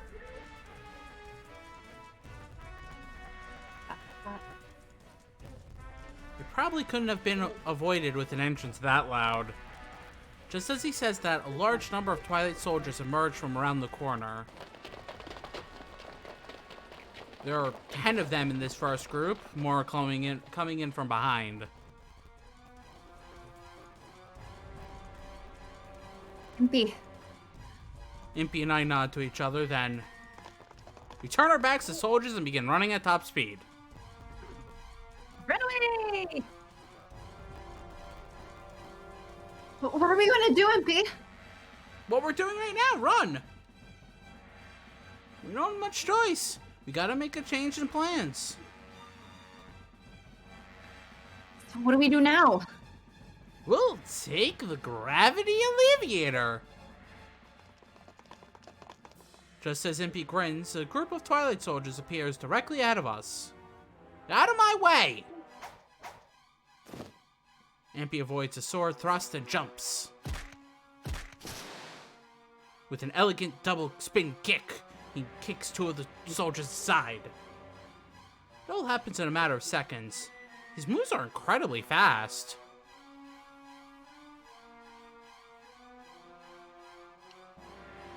Wow. Wow! Wow! Wow! And here comes the stupidity. Impey turns back to me with a serious expression. I have an idea where the device will be kept. It can't be.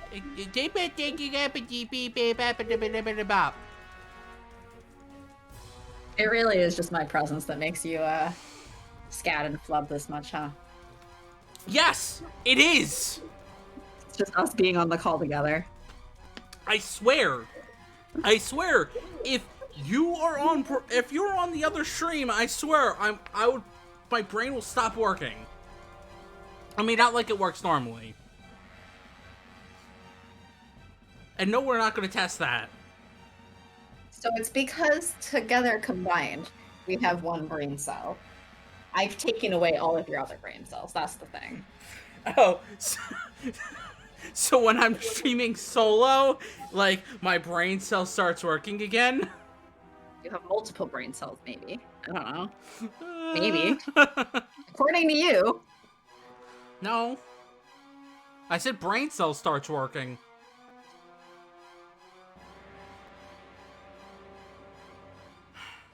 Might be a little difficult to get there, though. Satan needs the extras to support her coffee.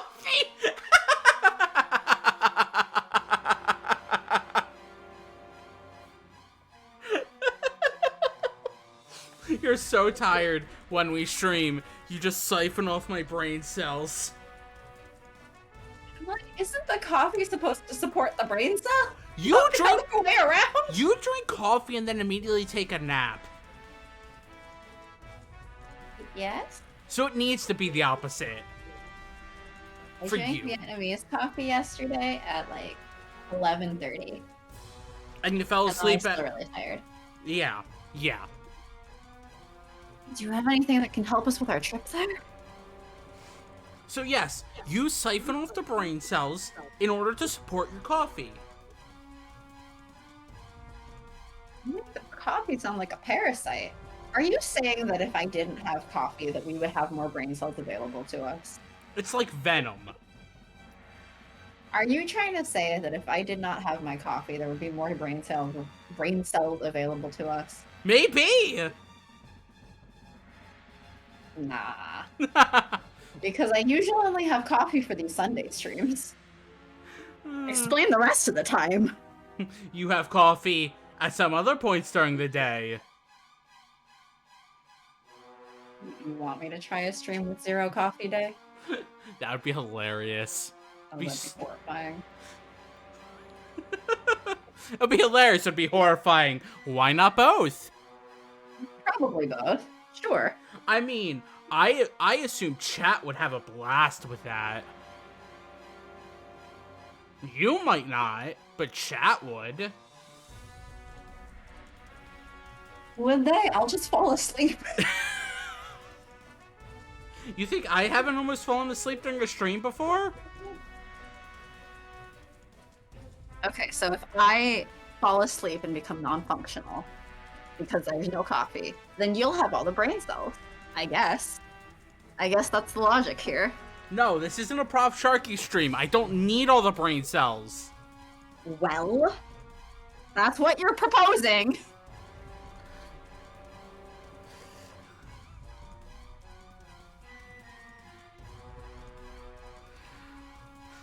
I actually, I need to stand up and stretch and go to the bathroom.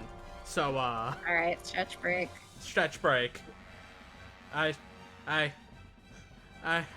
be right back. Alright, upward stretch, downward stretch, head tilt to the right, head tilt to the left, look down, look up, and around. And now roll your shoulders, and roll your shoulders the other way, and touch your right arm, switch your left arm. Sure, he's definitely not going along with this. He's probably already left. And reach down onto one leg. Reach down to the other leg. In fact, just to turn on the Animal Crossing stretching. And then stretch along with the villagers. Woo! Which I keep doing, like, late at night now. Because we only play late at night.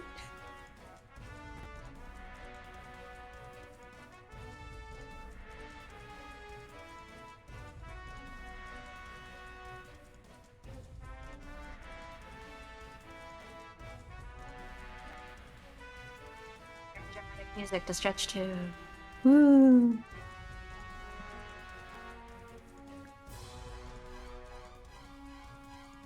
And then I guess we do jumping jacks or something, maybe. Or I just walk us through an entire dance stretch routine, but that's gonna take a while.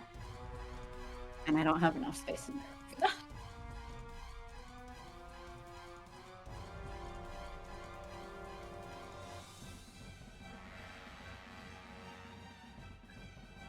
Thanks for the stretches. Oh.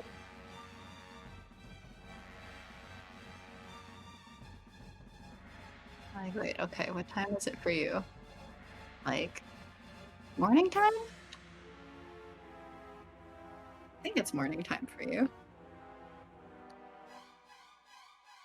I went to brunch with a friend earlier today, and they suggested like 10:30, and I'm like, fuck. In order to get up and like get there in time, I was like, I have to get up even earlier than I do for work just to go to brunch. And then when I came back home, I was so tired, I just like passed out. I had my coffee, and I put the coffee down, and I was like, all right, it's nap time. So, you know, it's okay. Even though it's morning time, I understand being really tired. In fact, I understand being really tired even more early. I got 3.5 hours of sleep. Oh no, that's not enough. Do you have time for a nap or something later, I hope? Yeah, I'm very much a night person, and even when I'm like, I need to go to sleep early, it's like, yeah, I'm gonna sleep early today at like 3 a.m. instead of 4. Early! Uh-huh.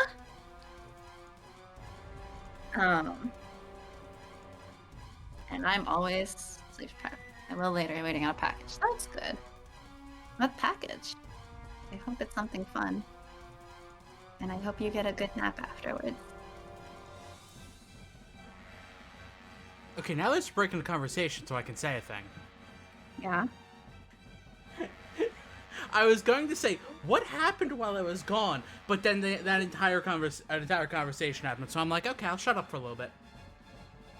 What you missed was I was like, and stretch the right arm, and stretch the left arm, and reach down to the right leg, and reach down to the other leg, and look up, and look down, and roll your head, and roll the other way, roll your shoulders, roll the other way.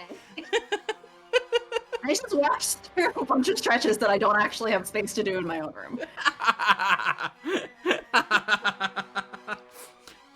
And this was Stretching Time with Satan. Please tune in next time where Satan will teach you another stretch. Stretches for my dance group in college. And then I got scolded that they didn't want me leading the stretches anymore because I was more flexible and other people couldn't keep up. And I'm like, look, you don't have to do the same extent of stretches. I'm just walking you through what the motions are. Yeah, exactly. If your stretch isn't as deep as mine, that's fine. But if I don't stretch to this extent, then I'm gonna get injured. So I'm not gonna reduce the amount I stretch so that other people feel comfortable following. That's not my fault. Well, apparently it is. Uh-huh. Yeah, so they didn't want me to lead the stretches anymore. But I remember what all the stretches are. Well, I'm kind of empty-handed at the moment. Sorry to let you down. Impey bows to me mockingly in apology, then looks serious once more. AC, the missing piece of your horologium should be there too. That. We have 2 more thingies? Or 1 more? Choices? Yeah. 2.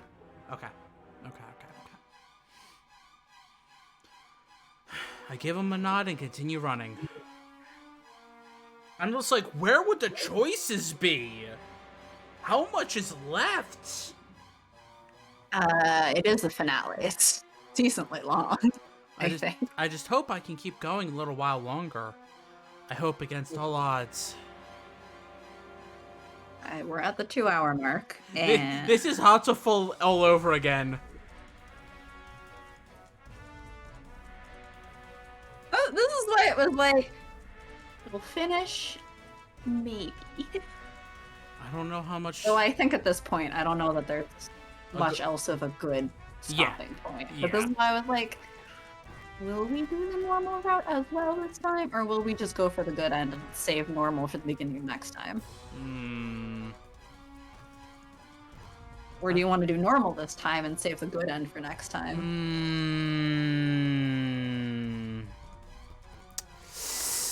Technically, the cleanest way to do this is to finish overall, but like, it's gonna take a while. I don't know how much time we spend after that. We hurry towards the center of the ship while running from the Twilight Soldiers. Our previous experience with the Nautilus may be helping us here, as we don't run into too many of them. Or, we don't do a clean option at all and just abruptly end. Yeah, Nemo shows up and we're just like, bye! Thanks, bye! But what could Twilight's objective be in cooperating with Nemo? Phineas is already dead, so who could be doing this and for what?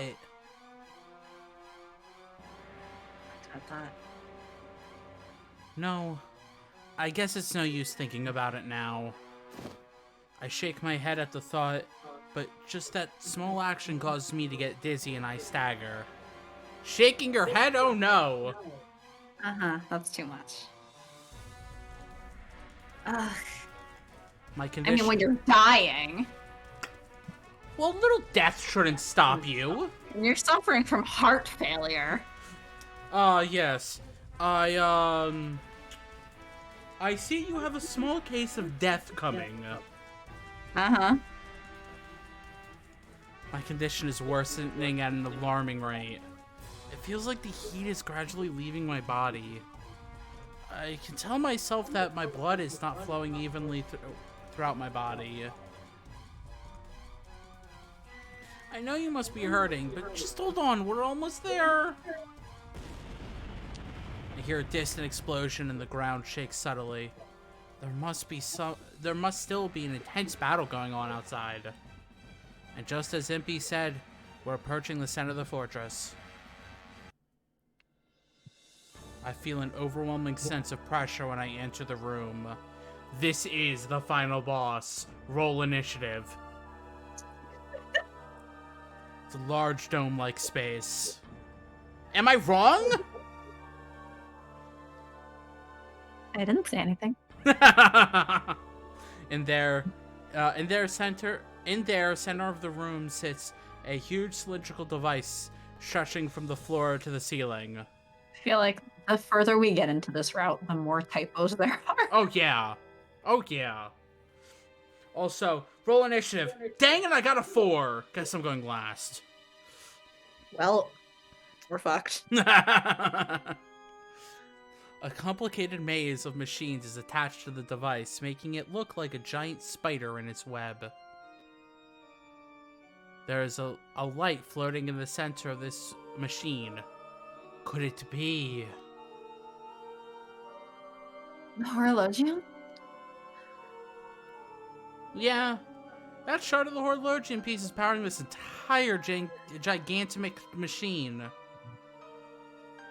So if we turn this device off, we can get the piece back? No, I can't let that. Oh, Nemo showed up. I guess we're ending.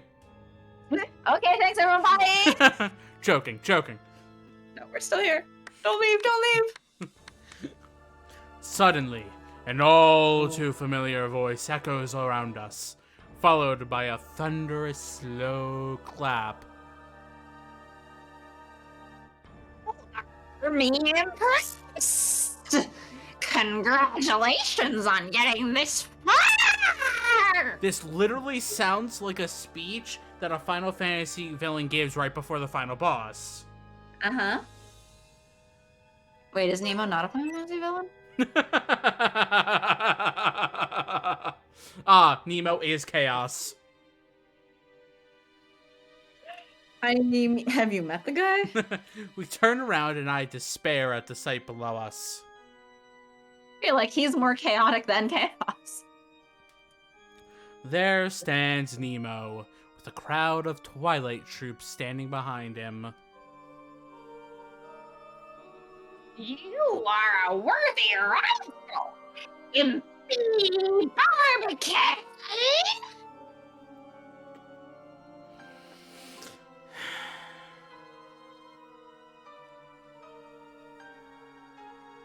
Yes? Look, it's our Pokemon trainer. Rejoice! You and Dr. Frankenstein are the only two that I have acknowledged as rivals. See, this isn't even the pose that we were like Pokemon trainer. No. And now I'm like, do I need to stop and hit Pokeballs into this as well? No, we don't have time for that. We We're don't- running over as it is. We don't have time for that, but I press B so that later you can screen grab it. Okay. No. I'm super busy right now. Do you mind?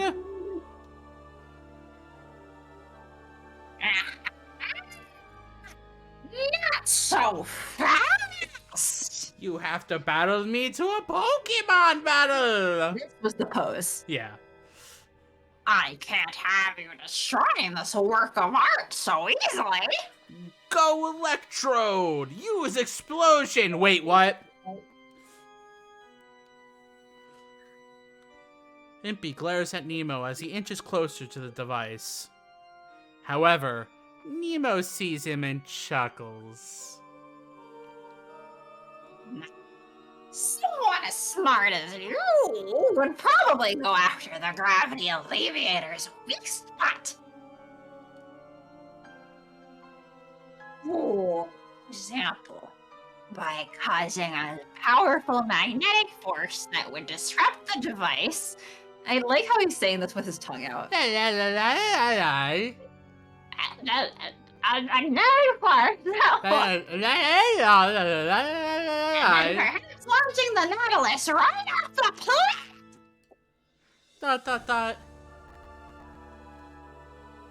But my genius surpasses yours. The device has already been protected by a magnetic shield. I use Reflect. Uh-huh. I cast No, it. he used shell, actually. Oh no! Not reflecting the magnetic. He Ah, used shell so that it's protected against the magnetic. Okay, time for a Thundaga. Shell doesn't fully protect from that. Impey furrows his brow. Nemo is definitely not your average scientist. He knows exactly what we're up to. And also, by our tagline, all roads do lead to Square. Yes. That's the reason why the device Impey brought didn't have any effect.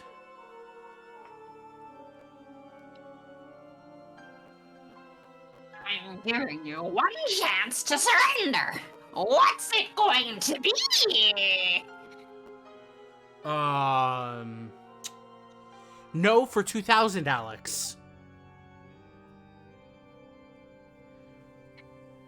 Our device has been rendered useless, and Nemo is standing before us with a group of Twilight soldiers.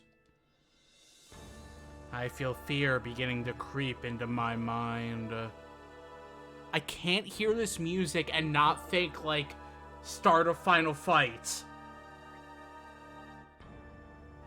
Probably because Final Fantasy just uses, like, This kind of over-dramatic orchestral. right before final boss fights is in every game. Uh-huh. But Well, we are facing the big bad right now. it's the final brain cell.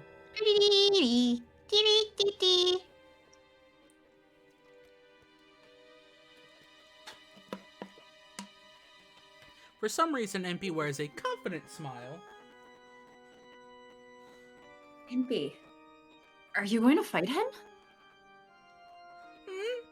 I guess so. I don't really like fighting, but as your knight, I need to protect you. I'm an amazing hero who protects the person he cares about with style. There's no way I can lose the bad guy, you know? Impey, that's not how it works. Seeing Impey speak with such determination, I clench my hands into fists and... Step forward. So it's the last choice? Hmm? It's the very last choice? That's a split? Yes, Okay. I've told you this. I don't remember. I told you the last choice is the one that splits off. Each of these endings are split only at the last choice. Or rather, each of these are split at a single choice. I step forward and take a fighting stance in front of Impey. No. I'll buy us some time. You focus on disabling the gravity alleviator. Huh? AC? Even as we stand here, the airborne knights are outside, fighting with all their might.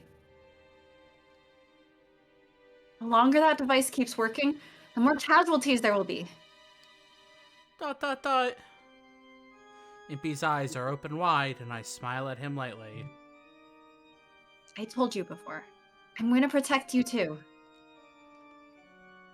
I don't think they want to harm the Horologium either. I think I'll at least be able to distract them, so that's why I'm saying our entire plan right here in front of them. Smoke bomb! You don't understand. You don't understand at all. Yes, Discord, we don't understand. Nemo cuts me off, his voice booming. It's not difficult at all to shut you down without harming the Horologium.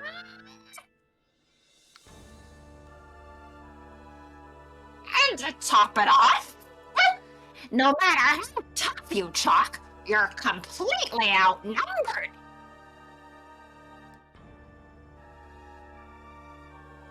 You won't be able to buy him a single second! You're foolish, that's what you are!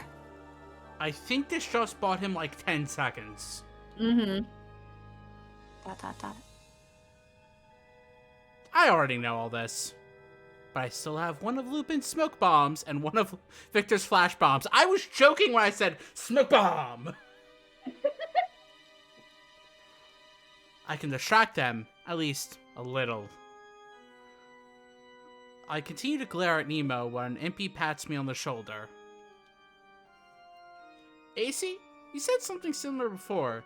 You know, when we were up against the Sky Pirates? Impey? This is hardly the time. You're ready to protect me, no matter who you were up against, whether it be Sky Pirates or a massive enemy like this. That's why I'm going to tell you the same thing I told you then. Impey steps out in front of me, smiling ear to ear.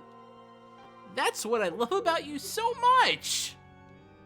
So, allow me to show off a little in front of the woman I love. Impey. No, Impey, you have another job to do. Stop showing off. Impey. Gap.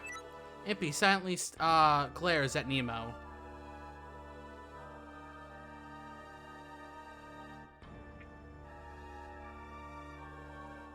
Ladder, gusto! But how will you overturn the situation?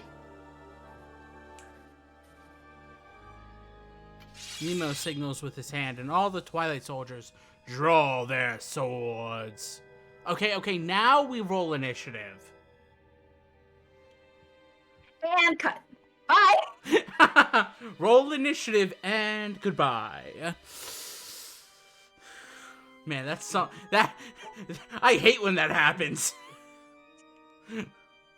In the D&D streams where they're like, okay, here's Giant Ball's fight, and before we roll initiative, we're done. Like, no! No, we'll roll initiative. Take one turn and then stop. Oh, that's so bad too. Perhaps out of fear of harming the gravity alleviator, not a single one of them holds a gun. The soldiers' swords gleam, reflecting the light inside the ship.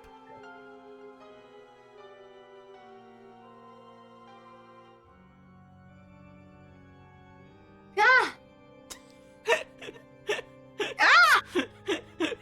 It's just silence. Go! Oh, I was like, did it not go through the first time? No, Well. it didn't. Guess I'm doing it again. However, don't you think it's strange if Big Barbicane? Huh? What's strange? I've looked into your past. Huh? When'd you get to be a fortune teller?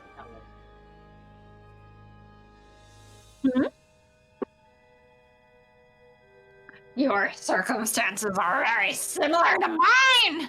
Plagued by inequality. Never acknowledged. Never understood. Just continuously neglected. Isn't that right? Dot, dot, dot. So why then?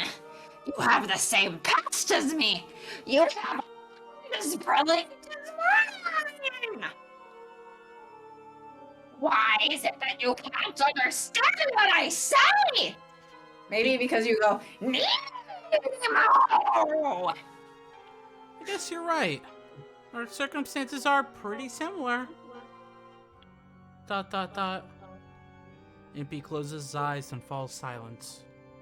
But neither Impey nor Nemo are the one to break the silence. but he is different. It's me, Mario! Impey's different from you, Nemo. I shake my head and pull at the hem of his shirt. Dot, dot, dot. Impey pats me on the head and comforting me. That's right, Nemo. There is a significant difference between the two of us. I was never alone. The old man was always beside me before. Now I have reliable friends who brought me this far. He was alone for a little while in between. Shh! Never alone. And the woman I love, right beside me.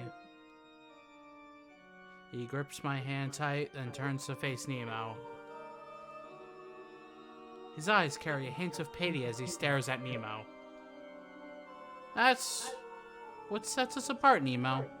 I have friends. Oh man, this reminds me of a scene in Kingdom Hearts where somebody's like, "Oh, the reason you suck is because you never had friends." Unlike you, I have friends. Yeah, basically. Ah!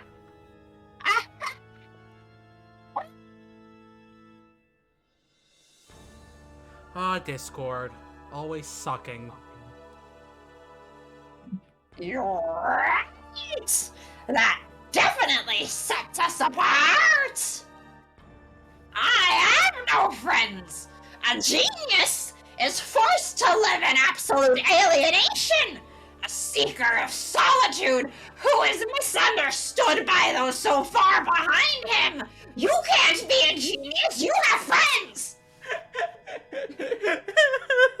Geniuses aren't allowed to have friends, or else why don't I have any?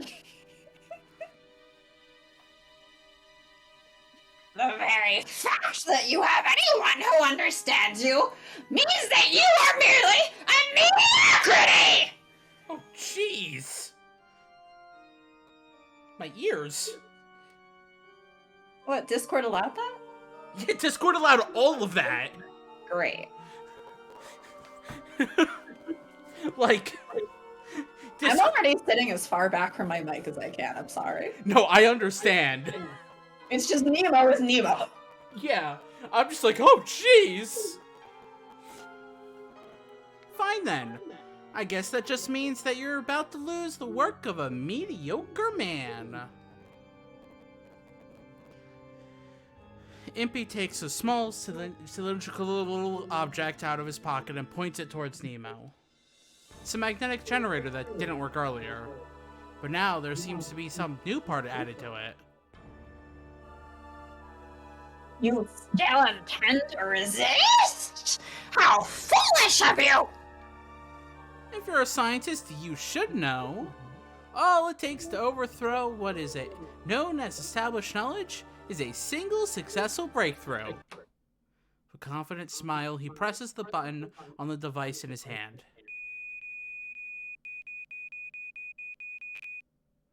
The device begins to make a strange noise, which gradually grows louder and higher pitched. A light of flash goes off, along with the sound of something bursting. A light of flash? A flash of light, a light of flash, it doesn't matter. But that's all. Nothing around us seems to change. What was that? You know I can't read. Ah! So that's all you have up your sleeve? Just some bluff? The corner of Impey's mouth ticks up in a smirk, and in the next instance, the Nautilus begins violently shaking. At the same time, things begin to happen in the room we're in. Steam bursts out from a number of places. The entire room is thrown into Discord. What? The entire room is in our Discord? Yeah, apparently the entire chat is in our Discord. Whoa. What magic?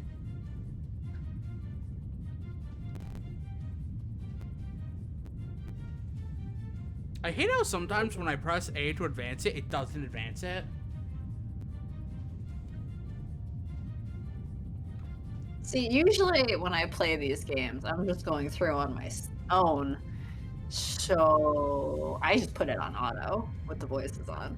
And it's like watching a little movie. But obviously we can't do that, so... What? What did you do? You big barbican! I love how that all gets through, but you start like laughing and it's just like, what? What laughter? Laughter's not allowed. There's no laughter here. Hence why my wheezes get cut off. Without But the answering. good thing is when you're hosting, the wheezes will come through. Wheezing! Wheeze! I didn't know you were a cigarette addict.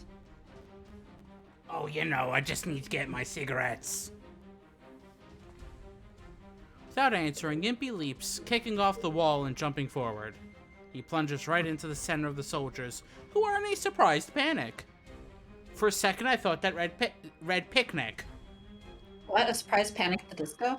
A surprise picnic at the disco. Picnic at the airship. He descends upon them like a storm, lashing out with fierce kicks to knock them out one after another. As the Twilight soldiers attack him with a vengeance, he turns their blows aside and cuts through them. As he spins, he raises a huge wrench. He raises a huge wrench, catching a sword being swung his way and breaking it in two. What? He's got a really good wrench. What? He's an engineer, you know? I don't think wrenches can break a sword. You know, if it's heavy and big enough and they smacked it hard enough. Okay. Taken aback by this unexpected counterattack, the soldiers fall back to defensive positions. They're like, what the fuck? What's the matter? Are you a group of elites? You're a group of elites, aren't you? Are you scared? A little wrench. Yeah, well, I have a little wrench. He's strong. It's not just his superior physical capabilities inherent to vampires. He demonstrates a mastery of combat that even Van Helsing would have applauded had he been here. Impey style. A personal fighting style Impey developed to help him get through some rough spots after leaving home. Their techniques play a vital role. I love that. The two things that Van Helsing would applaud in Impey: engineering and fighting. You forgot cooking. Oh, right, cooking. True. Three things. That's pretty good. He takes some minor wounds, but manages to defeat the majority of the soldiers. Impey backs off once again and comes back to me. Ow! Was hoping I'd get out of this unharmed. Impey, are you alright? Totally fine. They're just scratches. Just a little bit longer. Just a little bit. Alright, AC? It's not until he says this that I realize how badly my condition had deteriorated, and I'm left speechless. My fingertips are ice cold and feel almost completely numb. There's probably not much time left before I turn into a lifeless doll. How much left is in this chapter? An entire choice and ending following it. Okay, but like, I'm wondering how much farther the choice is if we're already feeling like a lifeless doll. Let's see.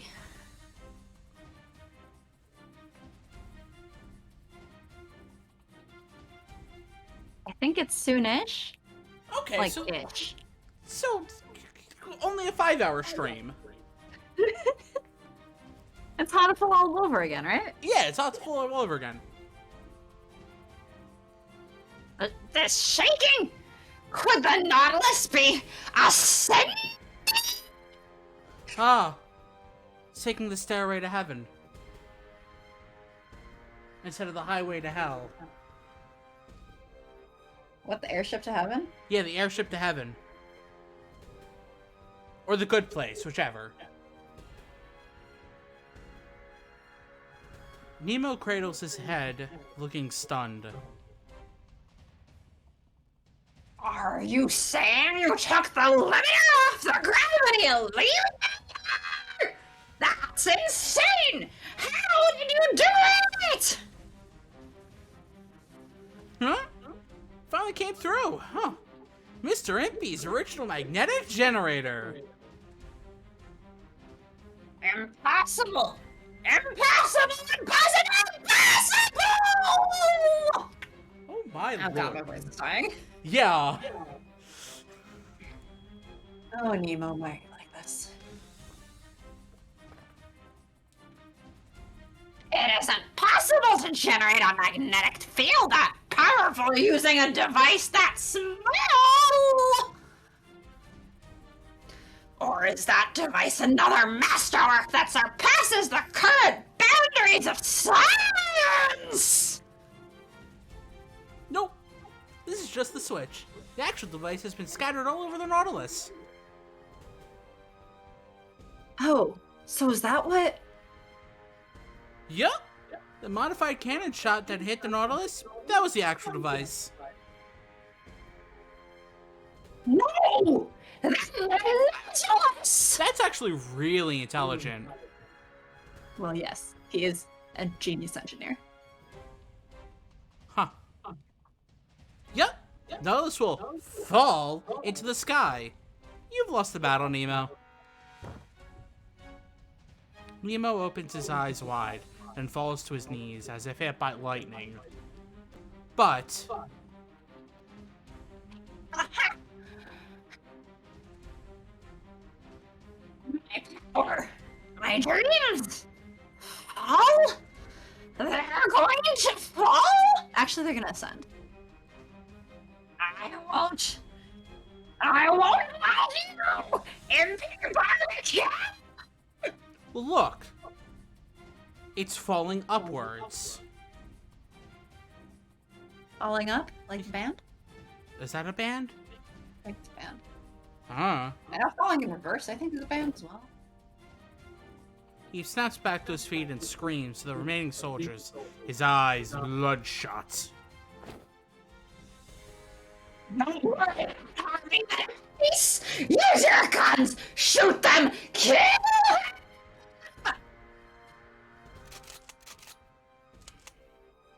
Huh! Your peanut bullets aren't gonna hit me!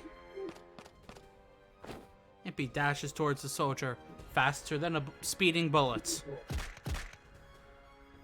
He strikes one down, then another, with a pair of spinny kicks. At this point, Nemo shouts, foaming from his mouth. Oh no, Nemo's got rabies. Oh no.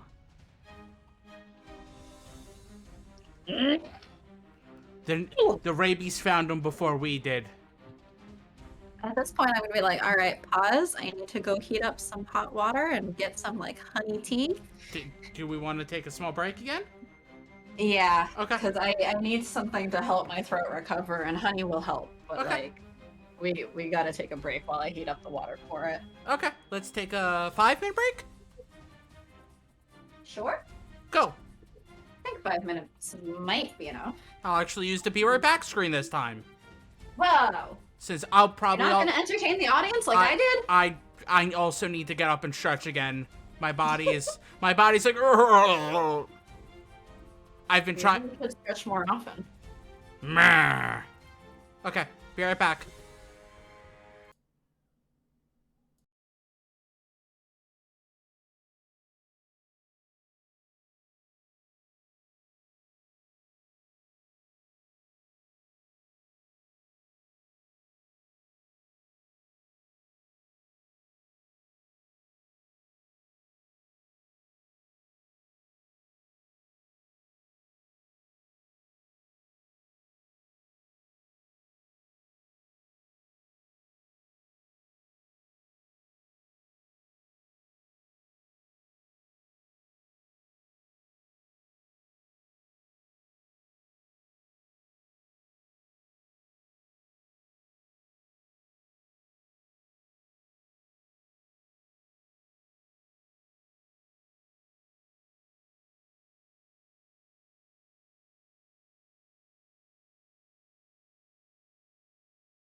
Hi, chat.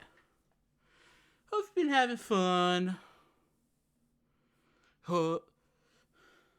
How's everyone's day been? Or how's everyone's weekend been? Doing anything fun?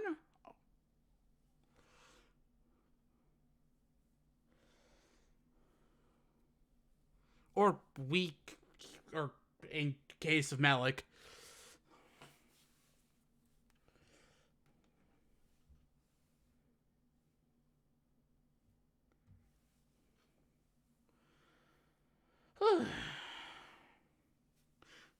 Hopefully, you were able to take the time to get up, use the bathroom, grab a snack.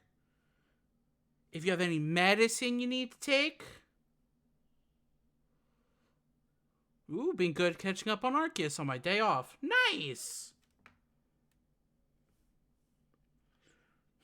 You don't need to worry about me catching up to you now. Or surpassing you, I mean.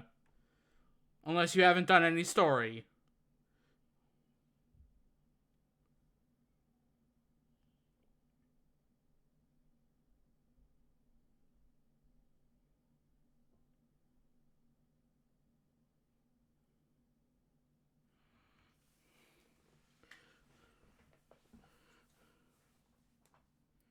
Ba, ba, ba, ba, ba, ba. Oh, man.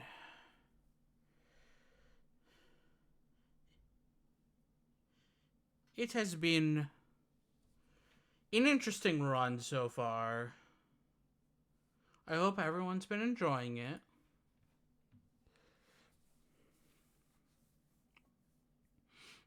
I would continue, but, we need a Satan.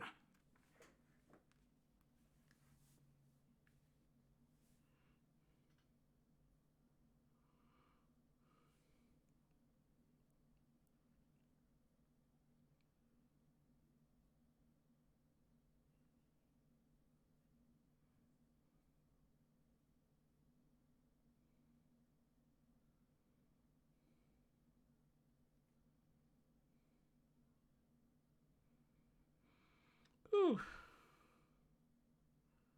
I don't know what to talk about. I'm kind of like, oh no. Streaming hard.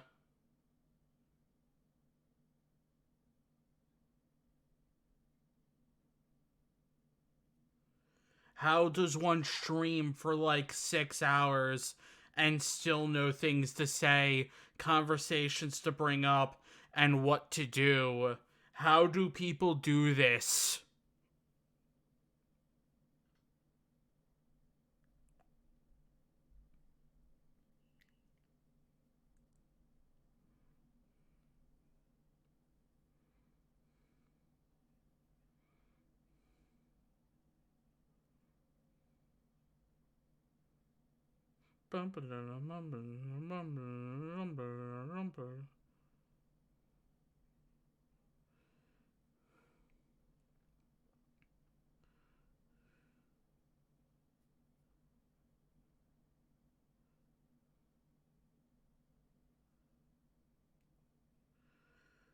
Whew.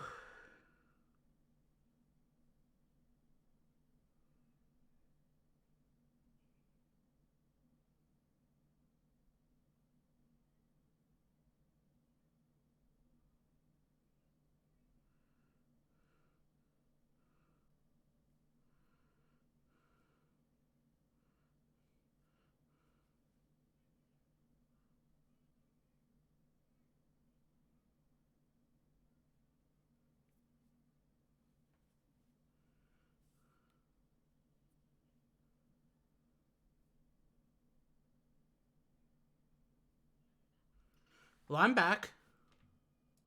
Let me unmute you.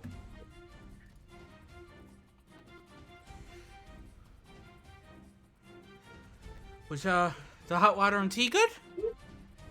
I mean, the hot water is done, and it's not exactly a tea. It's like a honey mixture with yuzu, which is like a type of citrus. It's just like a jelly of honey and yuzu, and so you dissolve it into the hot water, so it's ready. And I like this tea thing, so Is it a jelly or a jam? it's a honey, actually.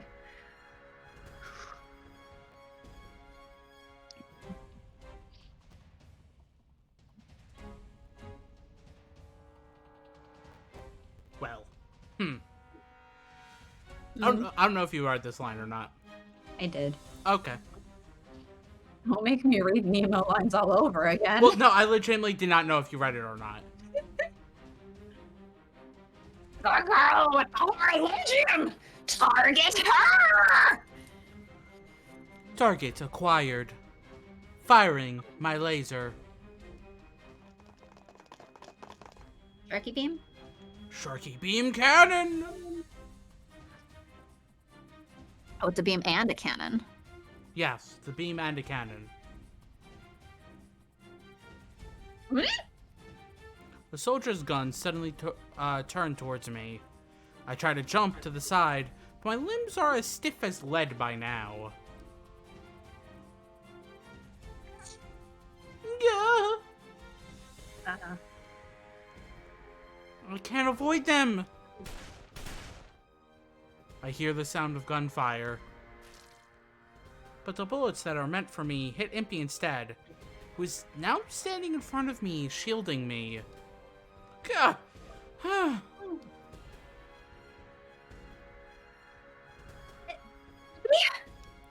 A river of blood escapes from his body and creates a puddle on the floor. River of Blood. Sounds like a good album name. Uh-huh.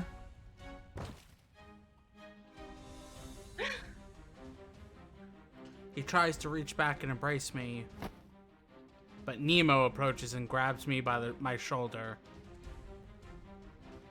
Let go! Denied! As long as I have the infinite power of the Horologium! I can still bring the world to its knees, even without the Nautilus. Not if the horologium stops working. Get off! Well, he doesn't You know that. creep! I use what strength I have left to free myself from Nemo and glare at him. I'm not gonna do what you say. I would much rather break the horologium right here.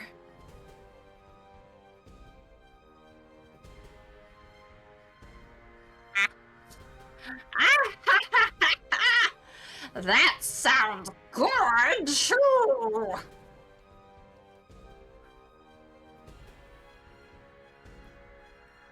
It all came to an end with the horologium out of my reach.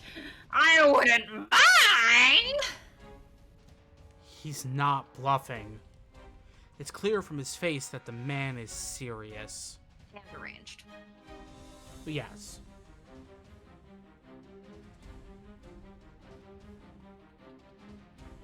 Misunderstood by all.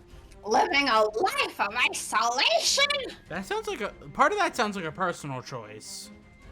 Uh-huh.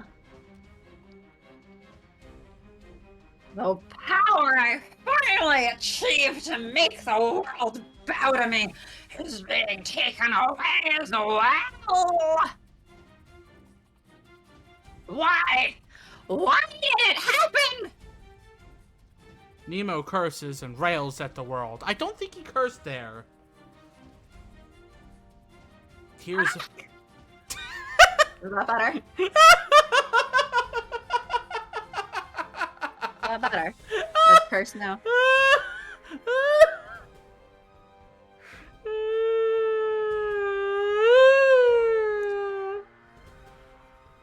Tears of frustration stream down his cheeks. Why do you stand in my way? Why won't anyone understand? Why? Nobody. Nobody! And heartless! And heartless. Or is he calling AC a nobody right now? Well, I mean, she is. She is. Nemo.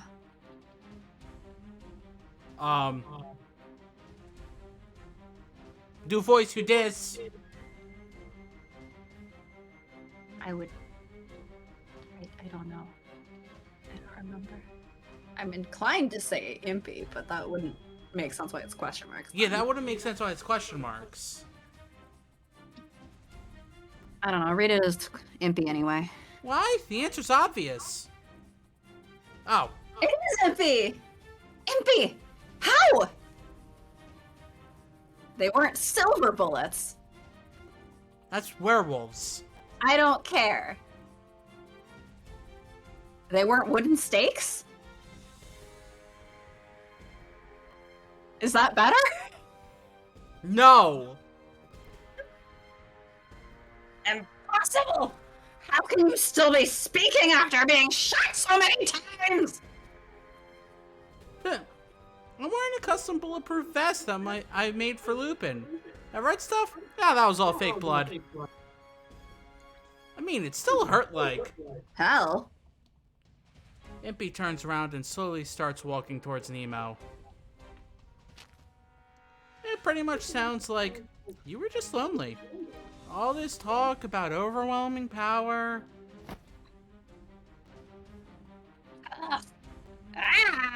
Are you hugging me? You just wanted someone to appreciate you. You don't need to ride around in this dangerous toy to get something like that. Stay away, I'm Touchiverse! Remember this. Science is not a tool to be used to hurt others. It's for flying, to go to the moon, to reach a future we all have yet to see, to dream, to make the impossible possible. It's not some toy for a brat to wave about, having a fit because he wants attention. Thoroughly intimidated by Impey, Nemo uses me as a shield and takes a few steps back. I no longer have the strength to move my body. He drags me along like a puppet.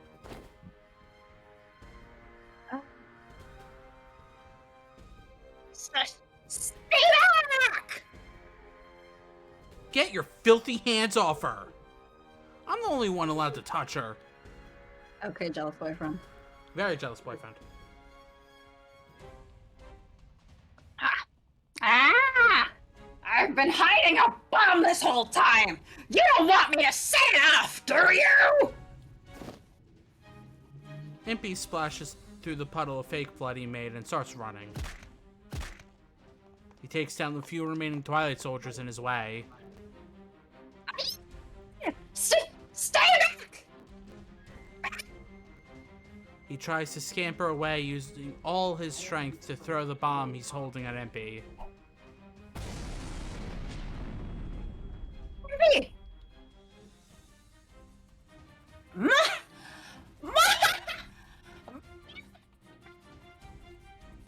What do you think of me now? Still a brat. Yeah. No matter what kind of high and mighty opinions you have, this should silence you. How could you? Now come! Once we have escaped the Nautilus, I must dig out your horologium! Which will no longer be working, actually. Sorry, dude.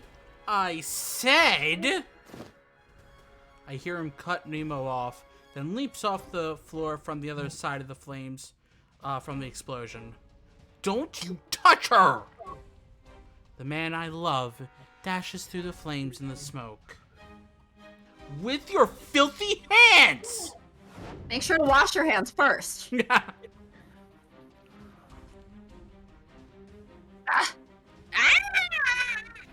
Yes, that's the problem. Uh-huh. Impey He said strikes... filthy hands. That implies clean hands are fine. Impey strikes Nemo with a powerful kick. Nemo's thrown back and slams into the wall, taking down all the machinery in his path with him. Wait, you need to watch out! Even with the vampire's strength, it must be difficult for him to remain standing right now. He's like, don't worry. I got punched by Deli. I'm fine. This is nothing. This is nothing compared to being punched by Deli. More importantly, or shot by Van Helsing. 50 times. Salt. Point blank. Uh-huh. Impey picks me up and runs towards the device, so I'm unable to move on my own at all now. Every time he touches the complicated control panel, the machinery at the core of the Nautilus creaks as if in mortal agony. He frowns at the sounds and closes his eyes. I'm sorry, Nautilus. The horologium isn't meant for you. It's for the miracle of science, and for people's dreams. It's to keep the person I care about most in all the world alive. So I need it back! He climbs up the machine using the cables around him as footing. And when he thrusts his fist forward, he smashes into the device in an effort to take back the spark of my life. Found it! Finders, keepers, losers, weepers. There seems to be some sort of force at work that pushes against everything. Impey doesn't back down and continues to push his hand forward. The light burns and blisters his skin. His injuries gradually get worse and worse. Hey, that piece is still active. The poison in it is still working. I don't care! Pushing against the repulsive force, Impey forces his hand closer and closer to the shard. Also a cool CG. Oh yeah! Oh yeah! Doesn't look like it belongs in a dating sim, but cool CG. Impey uses Thunder Shock.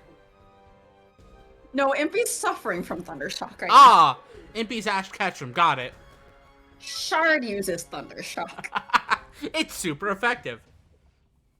10 centimeters, 5 centimeters, 1 centimeter. Ah! Impey grabs the horologium fragment. His hand burns and an unpleasant, greasy smoke rises from his skin. Greasy. That's what it says. I know, I'm questioning the game. I'm like, I didn't read that wrong, right? You read it correctly. I'm just questioning the game. Where's the greasiness coming from? Well, the skin? I don't think that skin is normally that greasy. It's like when you sizzle some bacon. I don't think Impey has quite as much fat as a strip of bacon on his hands. That's what you think, apparently. That is what I think.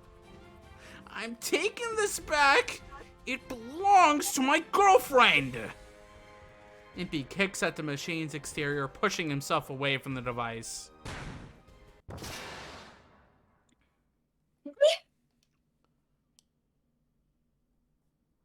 I feel my body has already reached its limit, but I try to drag myself towards Impey where he lies on the ground. I desperately cling to him as he lies there, unmoving. But the next moment, believable, he turns Believable? Unbelievable, I said. That you said believable. No, I said unbelievable. He turns his head and smiles at me. You see?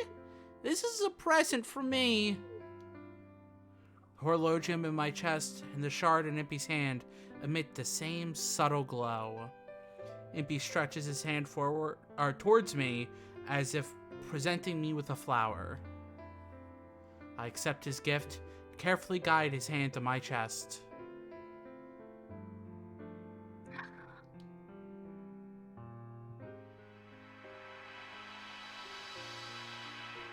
Oh, time for the poison to kick in again. The horologium fragment floats in the air, breaking up into tiny particles of light and slowly merging with the horologium. The beauty of this scene makes me forget everything else that is going on. Slowly, ever so slowly, I can feel the strength returning to me. I can keep living? Of course! And I can keep living by your side? Impey smiles slowly, then lies down as if he has lost his strength. Impey? Are you alright? Yeah, I just gotta pass out here for a little bit. AC, you did say the poison's still active on that shard. I'm gonna rest for a bit. Whew. That was tiring even for me. As he closes his eyes, I squeeze him tightly in an embrace.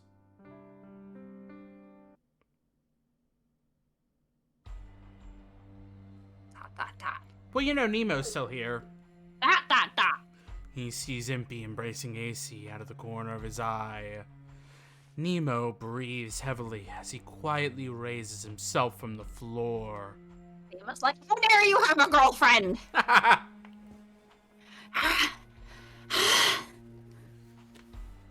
It's not over yet. Ah, this isn't even his final form. We still have one choice left. It can't be over yet. Oh, that's true. As Nemo walks forward, he feels bones scraping against bone from where Impey kicked him earlier. Ow! A feeling surfaces in his fading consciousness. A helpless sense of powerlessness. When he was younger, he had been captured by enemy forces. He felt this powerless as he stood by, unable to do anything as his homeland was destroyed. Even though he continued to charge ahead with his research and search for the power of science. The villain in this route is colonialism, to be clear. I mean, yeah. The powerlessness never went away. I will never give up. The power of science is my path, my anchor, my foundation. Nemo, are you writing a love song? Never gonna give you up. Never gonna let you down? Never gonna... I don't remember the rest of the words. Impey and AC look in surprise at his shouts. Thinking back, this was probably bound to happen with Nemo's fierce intelligence. That's how he was able to create so much without even telling those in Twilight. If the Nautilus is going to be shot down, he can at least take everything else down with it in a huge blaze of destruction. So like Impey said, he's throwing a tantrum. Yeah, that's what he wants. Oh, wow. No. What are you going to do? Oh, my. Isn't it obvious? The power of the Nautilus. The power of science. My own worth. I'm going to carve it on in the history of England. Of the world. Nemo pulls a lever towards him. Suddenly, the entire Nautilus begins shaking.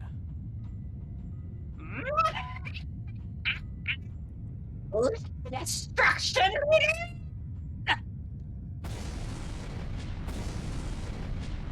Several explosions go off within the room.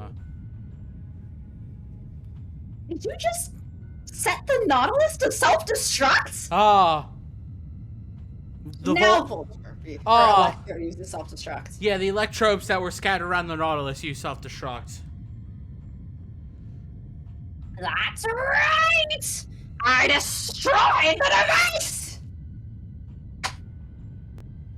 If the repulsor field generator is destroyed, this ship has nowhere to go but down! Are we going down swinging?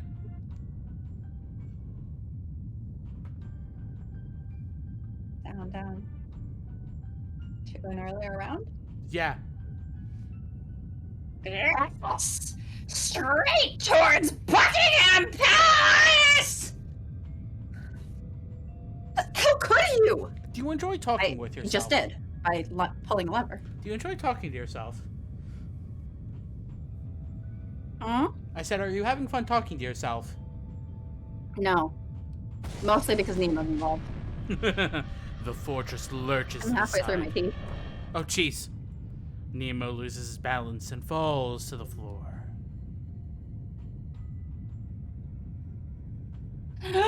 Master Isaac! Watch me!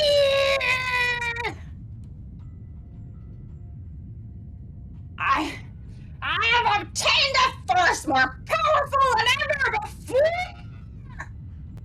So is Nemo like... The force of gravity?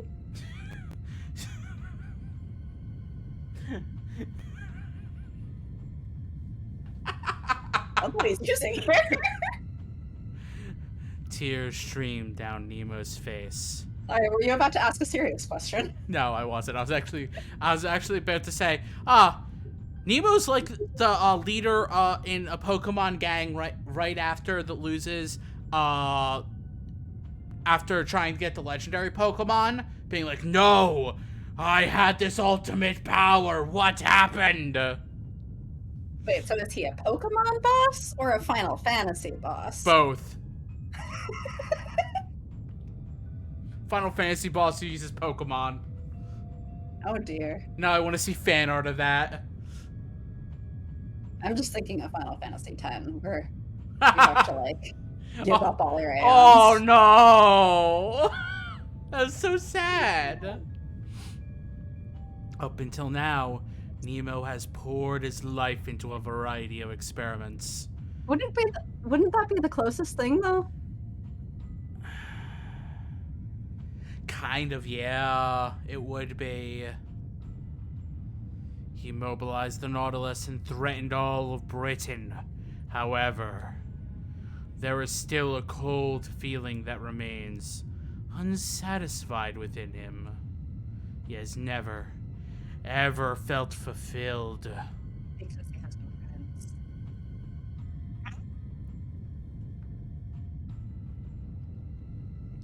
But here, finally, Nemo has realized what he is after. The power of friendship. A hug? A hug.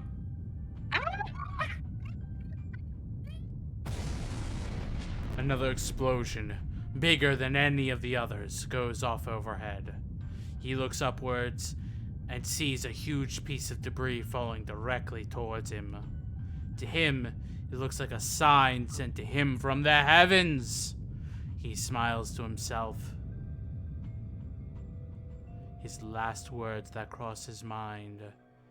I just wanted someone to...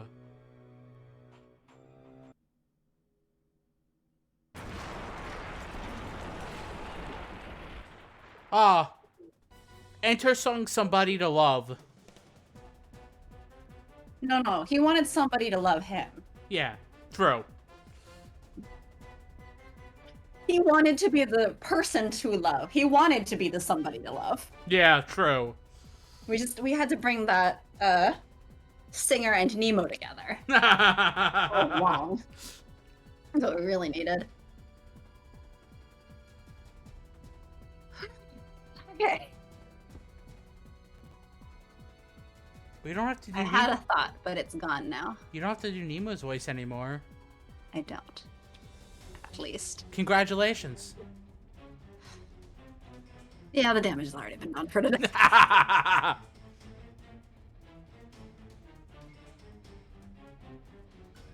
Nemo! We don't have any time to be in shock. Oh, I know what I was gonna say. Don't worry, Potato. The murder has been committed. It was itself. Okay, but like... It wasn't... Just because they didn't murder him doesn't mean he's not dead. But it Don't wouldn't worry, be... Potato. They are too nice But to it kill wasn't... him. But it wasn't murder at that point. They are too nice to kill him, but he still died. Don't worry. Impey stands up slowly. His body's still weak. Like Nemo said earlier, this airship is going to fall. And to make matters worse, it's going to land smack dab onto Buckingham Palace, where all the government VIPs are. Where all the government VIPs are. Uh-huh. Virtual IPs? Yeah, virtual IPs, yeah. So Victoria, Leonhard, and everyone else who stayed behind are all in danger? Impey, what should we do? What can we do? Impey looks at me, then grabs me by the shoulders and speaks with determination. AC, listen carefully to what I'm about to say. The Nautilus has an escape pod. You need to get out of this room right away and look for it. What about you? What are you going to do? I'm going to stay here and try to see if I can steer the ship away from the palace. ... There. What's the long face? You look best with a smile, you know? Impey pats me on the head as I look at him with doubtful eyes. It's fine. I don't intend to die here. We need that escape pod to get out. Impey thumps a fist against his chest. His face is the same as ever, grinning mischievously. We don't have much time. We need to hurry. Impey pushes me towards the door and I... Save?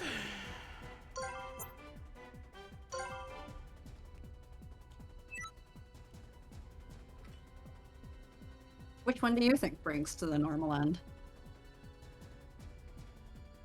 Have faith. Yeah.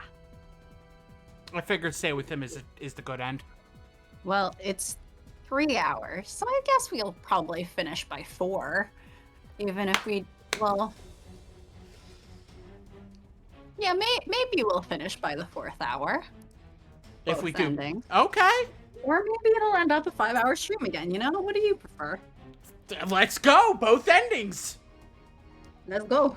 Have faith in Impey. Normal end. Let's go. We're in it for the long haul, chat. We already were. We're at the 3-hour mark already. I hope your voice is okay. Are you sure you'll be alright? Of course. Have I ever broken a promise to you? He sees wavering eyes pull at Impey's heartstrings. Ah, I wish I could stare into those beautiful eyes forever. I want to stay at her side and simply look into each other's eyes for eternity. But there's no time left for the two of them to do this. Impey takes her hand. ...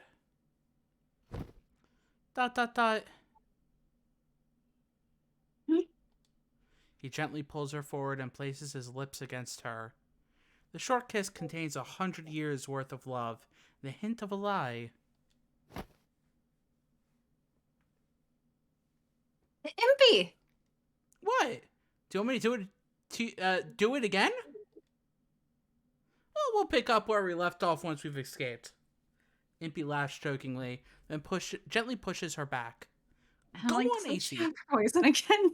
His face just melts off. I get because they said it like after it like fuses back together, it will take a little bit to change back. So I guess he was banking on that.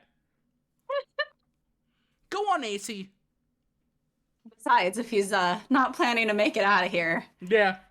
What does it matter? All right. AC leaps over a hole in the collapses floor and runs off into the depths of the ship. Impey tries to clear her from his mind, bleh, then turns back to the broken device. Now then. She's a kind girl. She'll probably look everywhere for that escape pod and try to come back here when she finds it. It pains me to have to betray her. What? Looks like this is pretty much checkmate. He has an idea of what is about to unfold. With the ship's power source gone and the device broken, there probably isn't much repulsive force remaining. Nautilus will no longer have enough thrust to support its own weight. Their current state is probably very close to a freefall. There's no way to avoid the drop.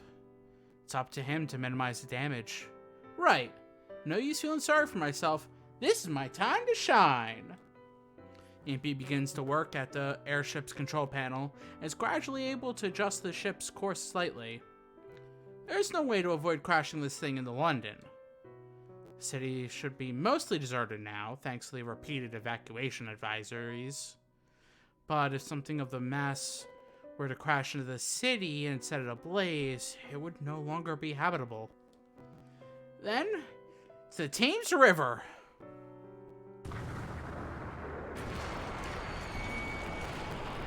He steers the ship's fall towards the great river and silently feels that the end is near. But still, in order to carry out his final mission, he opens up a voice tube and delivers a last announcement to the entire airship. Testing, testing! AC, can you hear me? It's me, Impey. I'm using the ship's broadcast system to speak to you. ... Obviously, there's no response. But he continues speaking, hoping that his words are reaching her. Did you find the escape pod already? I'm going to trust that you found it. Don't come back here. The way back to this room is collapsed. You won't be able to make it to me.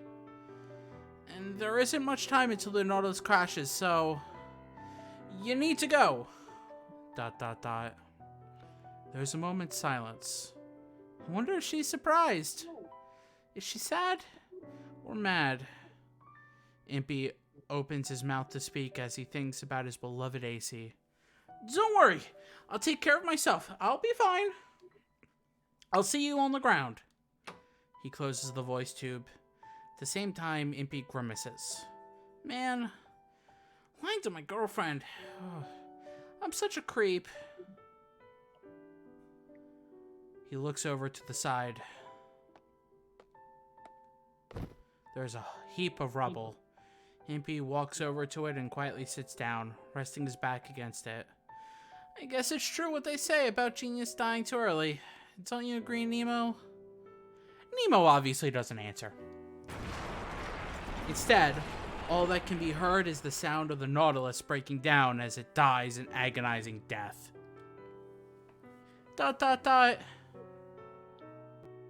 He closes his eyes and sees the woman he loves before him. At first, he was drawn to her fragile beauty, but gradually he became attracted to her beautiful and pure heart. And when that happened, he knew that he would sacrifice anything to protect her. ... Goodbye, AC. It's been fun. I'm so glad I met you. Impey smiles silently. Then, the booming roar. Everything goes white.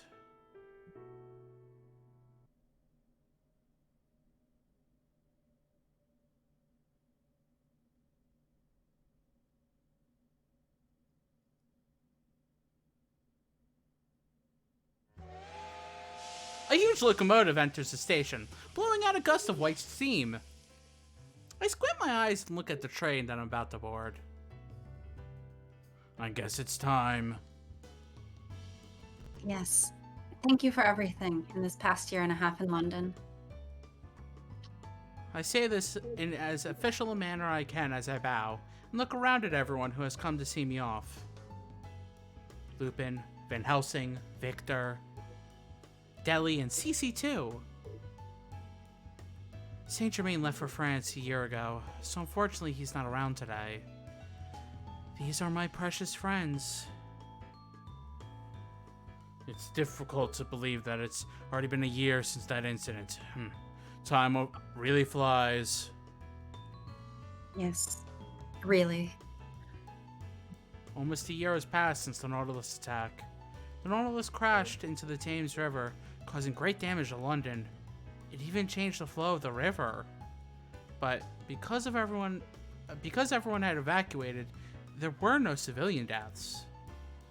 The minimal damage was all thanks to a single engineer who sacrificed his life to stop the crashing Nautilus. A year passed. The damaged portions of the city have almost been completely rebuilt. I'm about to embark on a journey. Yeah, speed of construction. Yeah! I'm about to embark on a journey to a new land across this ocean. Good thing the weather is nice. There shouldn't be any problems with the ship's departure. Victor, who smiles at me as he says this, has recently started up a clinic in the poor part of town. He provides care with very reasonable pricing, and the people of the neighborhood endearingly refer to him as Doctor. Mail us a letter first thing after you arrive. I shall write you a letter as well. Don't forget! I shall write a letter as well. Don't forget! Last time I asked you to do something, it was don't die, and then Impey didn't follow my instructions. You have to follow my instructions to the letter. Brunch. No, but think how depressing for Deli, actually. Oh, yeah, it is. The last vampire that he knew again. Dead. Again? Yep. Alone again. Of course. I'm sure you have a lot of work ahead of you, but good luck. Deli's a bit teary-eyed as he says his farewells. Currently, Deli is preparing to start an organization to gather the remaining vampires to protect them. He says his ultimate goal is to have the government acknowledge the existence of vampires through words, not with violence. As unlikely as it may sound, Van Helsing is the one cooperating with him on this. Deli demanded that Van Helsing help him as a condition for calling off his revenge. I'm sure you'll get along just fine over there. Let us know if you need anything. These fools have nothing better to do than to come help you. You, Van Helsing. Ugh. Why would you even want to go to America?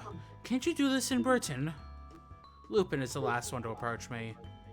I smile wryly as he scratches his cheek. What I'm trying to do probably sounds like some sort of fairy tale to any ordinary person.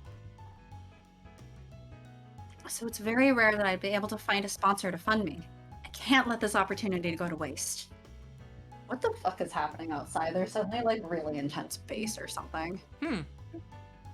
If you say so, because it's already been decided. So I'll stop giving you a hard time over it. I nod at Lupin's words. He remained in London searching for clues about the terrorist attack that Twilight had been planning. The Nautilus situation Just is... someone's car driving by? What the fuck? Maybe. It's like there's like an alien spaceship or something. I I feel like I have the Nautilus coming down over here. Do we? Nautilus situation has come to a close, but the connection between Nemo and Twilight has never been clarified. Victoria disbanded Twilight and put out wanted notices for former members as accomplices in the Nautilus' attacks. But many of the members involved are still missing. I wonder what the Hell. Impey's up to. ...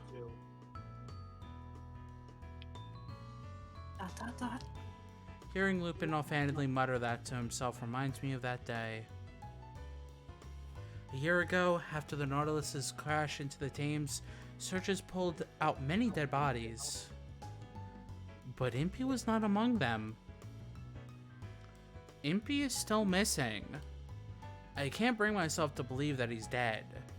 He's probably alive somewhere, coming up with some new crazy invention.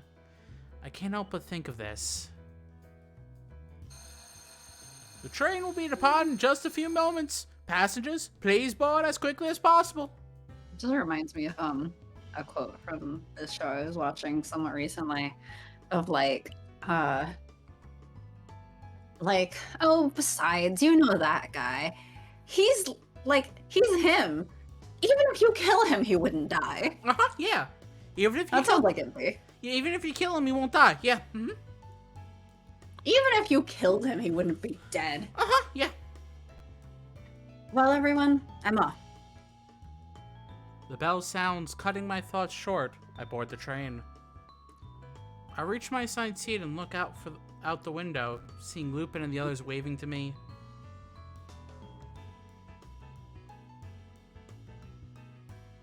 Take care of yourself.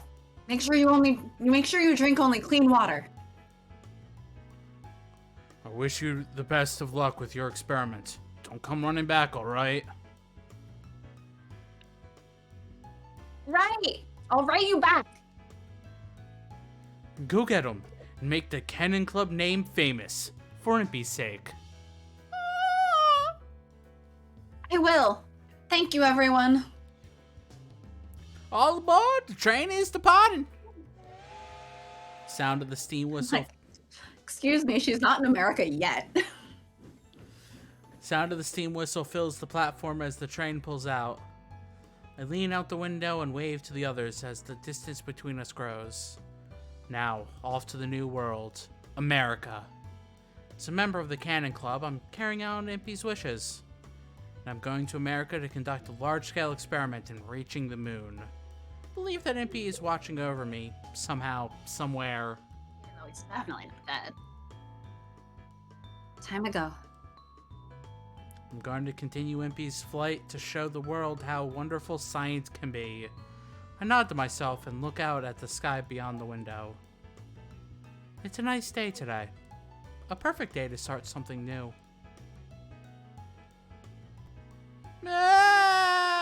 That was so sad. Yeah, in the bad end, AC dies. In the normal end, Impey dies.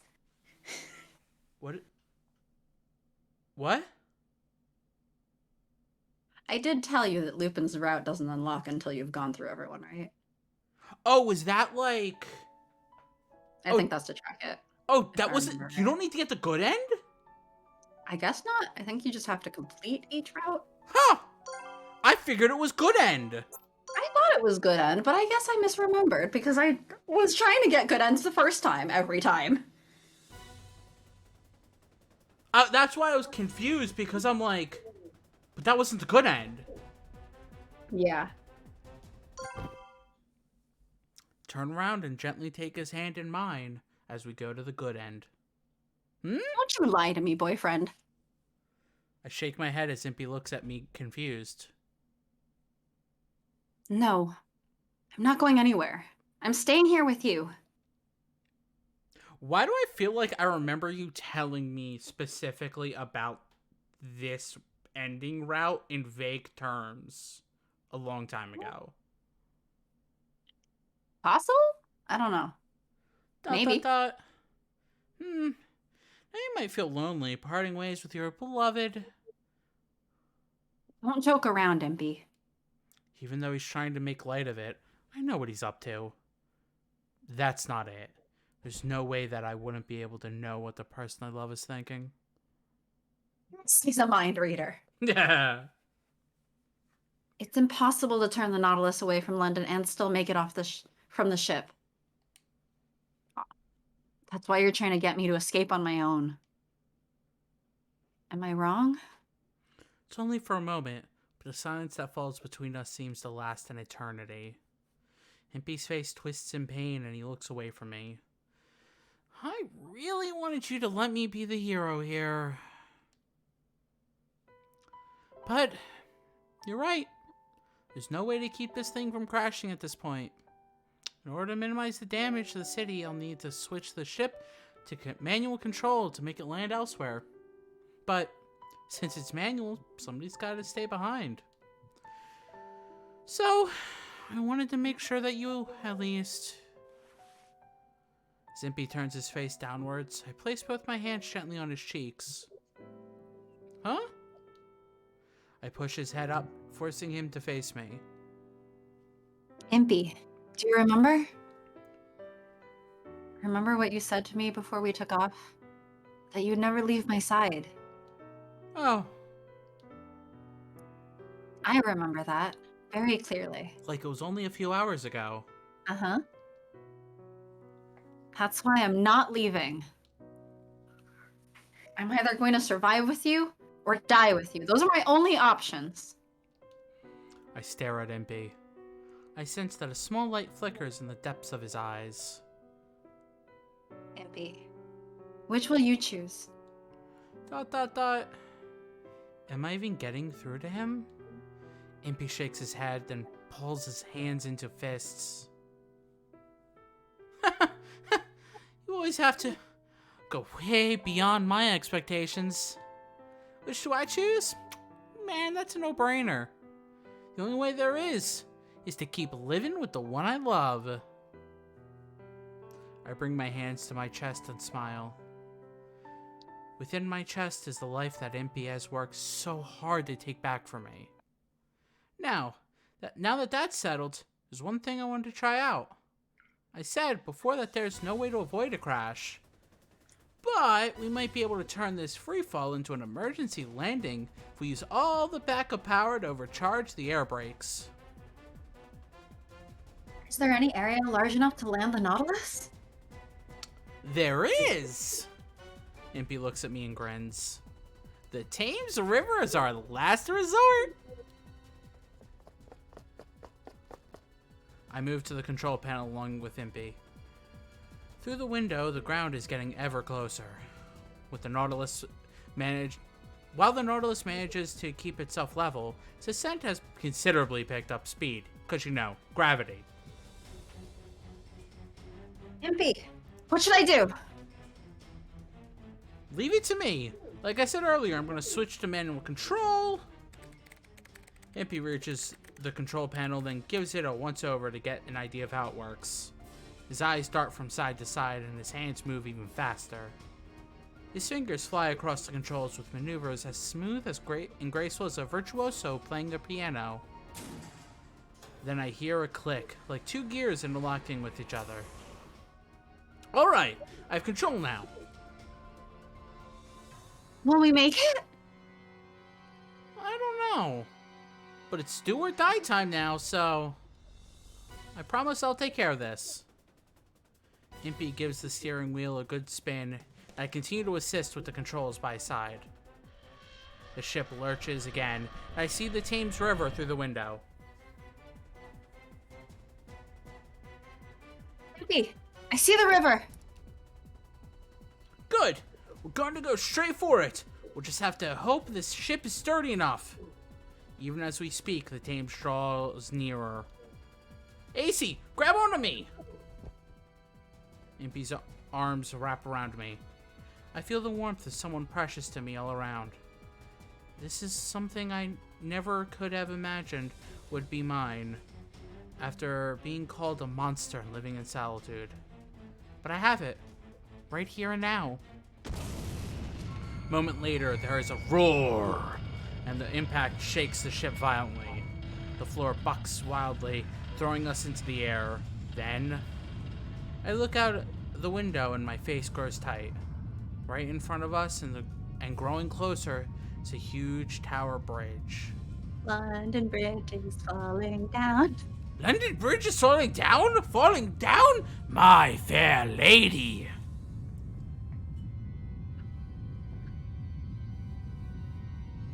Or I think My Fair Lady is crashing into London Bridge, rather. I think My Fair Lady is the one causing London Bridge to fall here. If AC is the Fair Lady in this case. Impey, straight ahead. I know! It's not just my life that's on the line here. It's yours too. That's why I won't die. No matter what. Won't let you die. We both grab hold of the emergency brake lever. We've already pulled it as far as it will go, but we pull it even harder until it reaches its limits and it's about to break. Stop. Stop! Stop, stop, stop! Stop!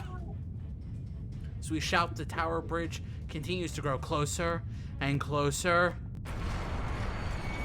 And it falls down. And then...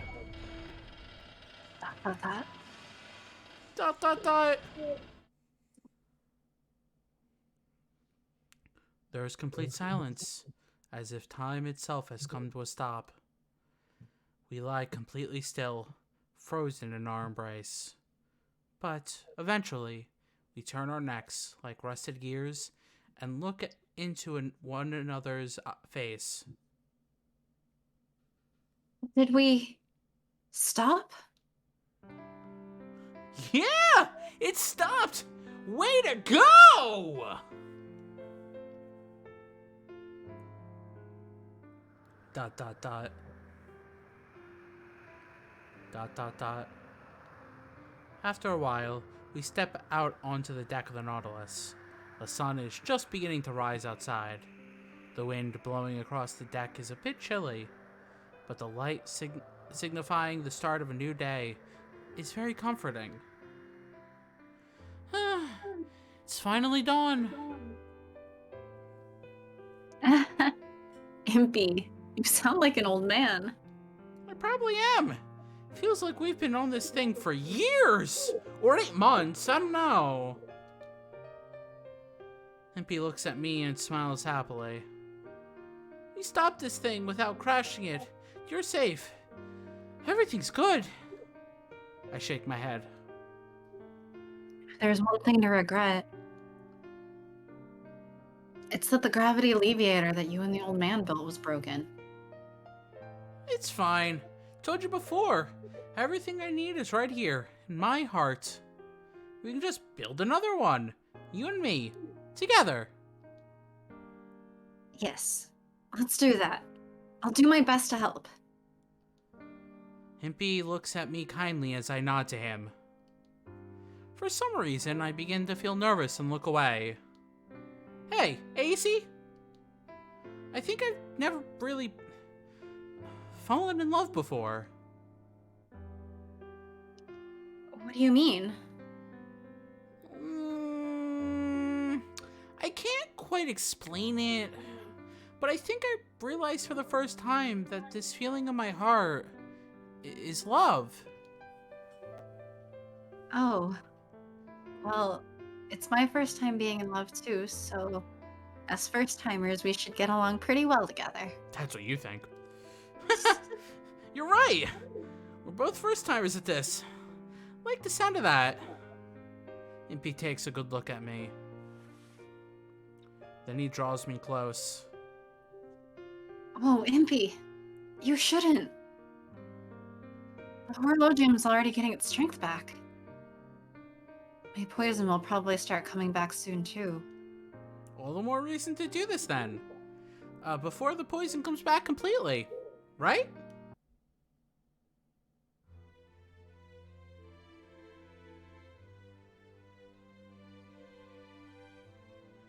His embrace is warm and soft.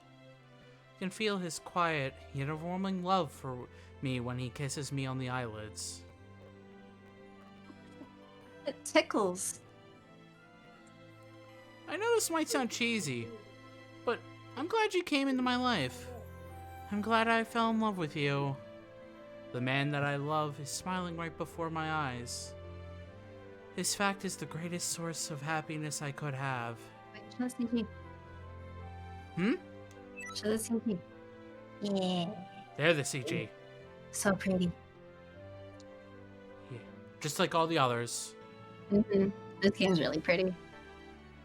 It's Me too. It's an interesting design on her sleeve. I'm glad you came into my life. I'm glad I fell in love with you. I love you, Impey. I know, but I'm pretty sure I love you way more. Why does this have to be a competition? We giggle. Another quiet kiss comes my way. The turbulent night comes to an end, and morning has come once more. Nobody knows where our future will lead, but it all starts with this bright morning.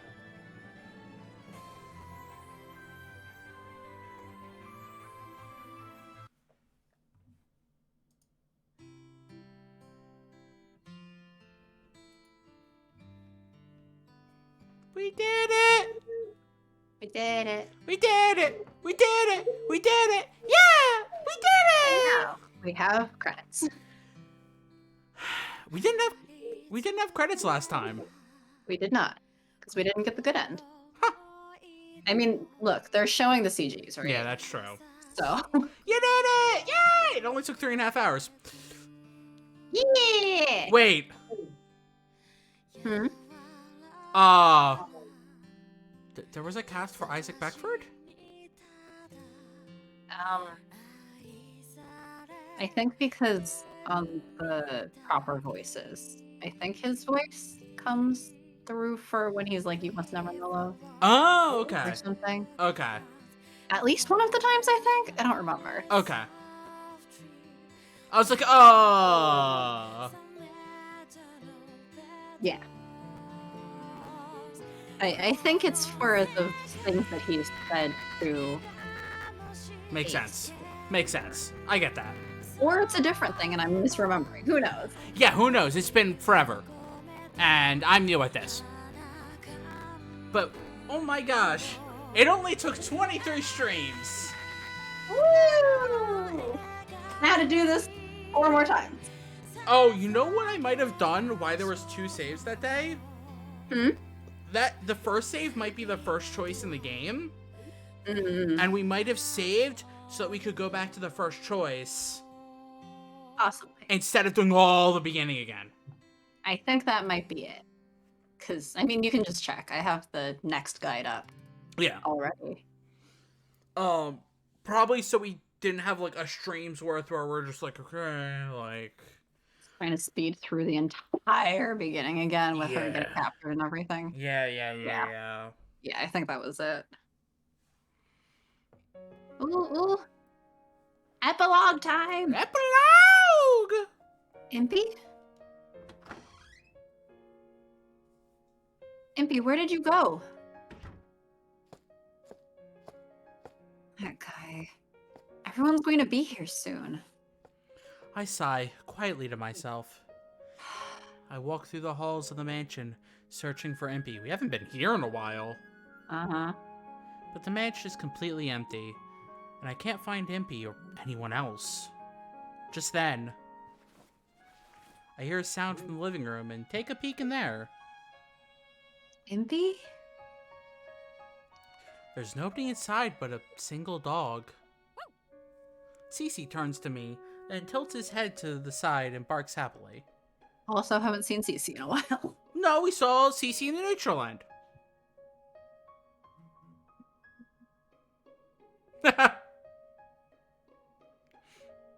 Oh, it's just you, Cece. Hey, Cece, do you know where Impey is? Hee. Sorry. You probably wouldn't know. Hee hee. Hee. I pat Cece absently as I let my thoughts drift. I never noticed this, but You've grown a little since I first met you, Cece. I wonder if I've matured a little compared to a year ago. Yeah. It's already been a year since the incident with the Nautilus that thrust London into an unprecedented crisis. The damaged parts of the city have been rebuilt. The horrors of that day are starting to fade from the people's minds. That's just like a year's fine to get over the trauma, right? Yeah, apparently. Looking back, the days and months really flew by. I sigh again and look around the empty room. It feels so strange. Because life is strange. Wrong game. Ah, right, true. Just a year ago, we were all here. Yeah. Lupin, Van Helsing, Victor, Saint Germain, and Delhi. I just skipped Lupin completely. There was so much going on back then. It was always so chaotic. But thinking about those days brings up so many fun memories.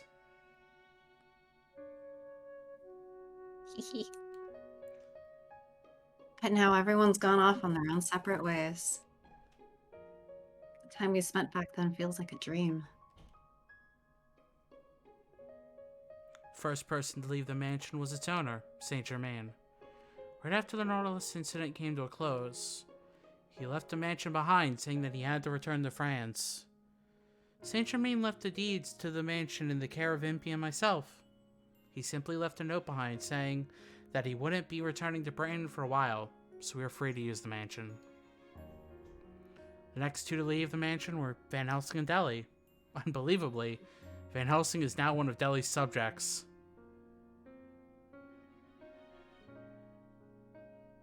Once it's all over, I'd gladly give myself to you to be killed. That's what Van Helsing had said previously. After getting advice from Impey, the answer that Delhi arrived at was to command Van Helsing to become his subject instead.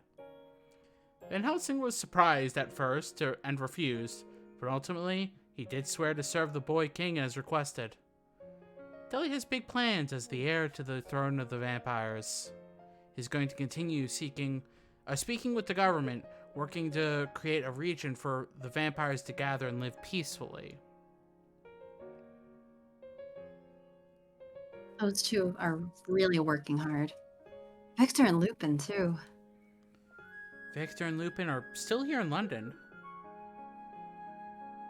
Victor is looking for something in the city and said that he can't leave until he finds it. While he continues his search, he also started a clinic in the poor area to bring in some measure of income. The residents of the neighborhood call him Doctor. It's a term of endearment, since he charges very reasonable rates for his help. Unlike the US healthcare system. Definitely not like the US healthcare system. As for Lupin, he's still chasing after clues regarding the terrorist attack that Twilight had been planning in London. The Nautilus incident had been settled, but the connection between Nemo and Twilight remains a mystery. Recently, he finally got fed up at his inability to find any leads, and shockingly went to Sholmes to ask for help. He's actually working alongside Sholmes, the man he declared as his nemesis. It's hard to believe.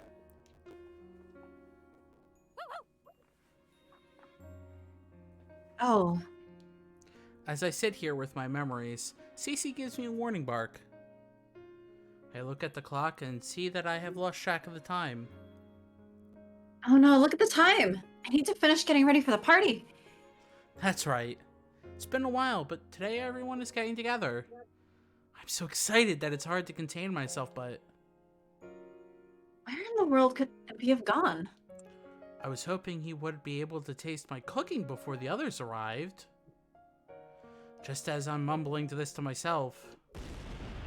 The sound of explosion outside rattles the windows. Impey? I cry out and force the window open. I see smoke rising from outside his studio like a smoke signal.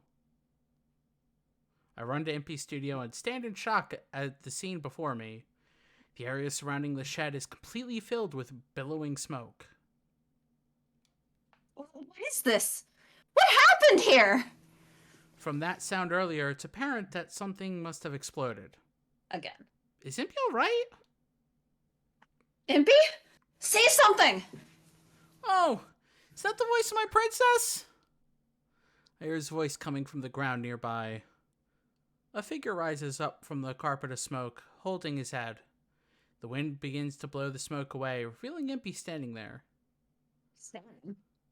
Standing, whatever. Oh, wow. Smoke clears and before me stands a woman of unmatched beauty. I thought I'd die and gone to heaven for a second there. Man, that was scary. What was that explosion? Are you hurt? I'm not hurt, but my chest feels a little tight. Impey winces and rubs his hand over his chest. Your chest hurts? Is it your heart? Or your lungs? I don't know because I don't have these things. Is it because you inhaled smoke? You should lie down and get some fresh air. I get behind him and start to rub his back. But Impey shakes his head and turns back to face me, taking my hand. No, it's no use. The pain in my chest can't be healed just with that. The reason for that is because the cause of this pain is my passionate love for you. ... Huh? You're not laughing. I guess it was a joke. Impey, please don't fool around in situations like this. Sorry, are you mad at me? I'm not mad. Just disappointed. You're lying! You're totally cheesed at me! I will try to get honest! Will you forgive me? Of course. Can't finish the Impey route without his signature music. Exactly! Yep. Does he really feel bad? I sigh, then clearly tell him how I feel. It's important to do research. Just be really careful with your dangerous experiments. Don't make me so worried. It's actually been a while since we've had his music. Yes, well, all of the climax stuff was intense. Yeah. You can't have the hoedown when it's intense. Yeah, you're right. I'll be careful from now on. You have to hold down after the intensity. Impey smiles kindly, then gently strokes my hair. I guess I know what they mean when they talk about having a soft spot for the ones you love. Impey's words and actions haven't changed one bit since the day we met. But now, everything he says leaves a mark on my heart. How can I possibly stay mad at him like this? This isn't fair. Did you say something? Nothing. Anyway, what were you up to? You seem to have been working on some strange experiment for a while. Is this supposed to be Impey? Yeah. It's almost done. I want it to be a surprise. Impey's been telling me that a lot lately, and gave me strict orders not to go near his studio. I wonder if that's related to the explosion. Impey laughs boyishly and points to an object that looks like a small cannon, big enough to fire Van Helsing out of. Small. Go ahead, look. That's what I've been working on these days. Once it's done, we'll be one step closer to achieving our spectacular honeymoon. Is that a cannon? Yep. Test model number 1. I've been having difficulties with it. There are still lots of kinks to work out. So that explosion earlier was... Yeah. I miscalculated the amount of gunpowder I needed and, boom. Impey laughs as he states the scary fact. It's no laughing matter, really. But still, I lose any incentive to get angry with him when I see his childlike smile. This thing will fire its payload high into the air using the force of gunpowder. And the payload itself will have an even stronger explosive blast go off beneath it, sending it rocketing up into space. If my calculations are correct, it'll go straight for the moon. Really? To the moon? You want us to cry again? Don't worry, that'll be next week's game. Yeah, just imagine it, AC. You and I building something together that will send us off into the sky, flying into the great unknown. All the way to the moon. Impey looks up at the moon and points to it dramatically. The dazzling full moon looks down on us peacefully. All the way to the moon? Wow. Reaching the moon would be an amazing feat, but Impey is even more amazing for making such a thing reality. He just charges forward without any looking to make whatever he thinks of become a reality. I'm able to stand alongside him, supporting him and making his limitless dreams come true. This makes me happy from the bottom of my heart. ...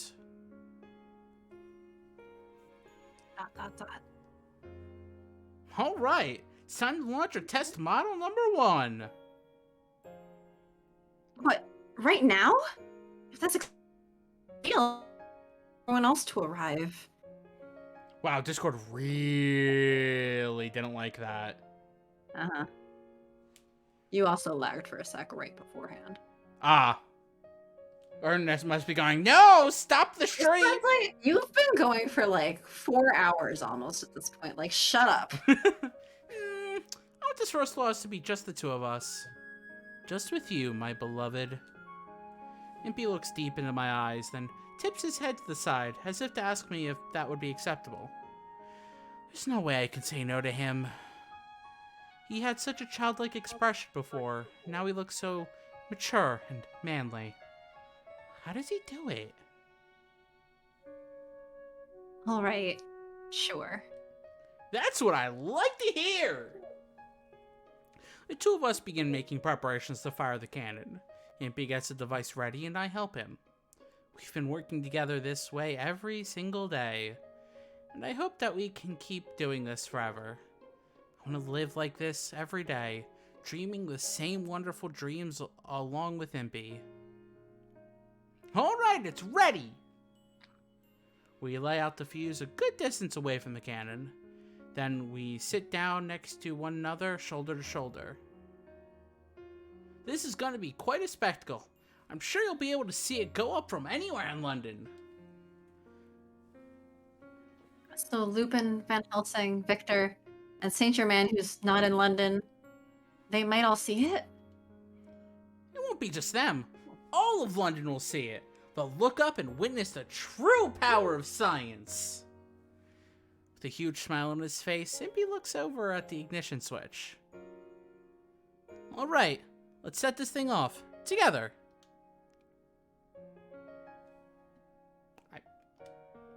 On the count of 3, we'll both flip the switch. Got it? Ready when you are. Impey places his hand on the switch, and I place mine gently over his. Here we go! Right. I take a deep breath. 3? Look over at Impey and see his serious expression. 2? This is a dream shared between Impey and me. 1? But this is still just our first step. Ignite! The cannon goes off with an intense blast, the cloud of dust sending the shell high into the sky. In the moonlight, the shell seems to be sucked into the night sky and disappears. Or so I thought.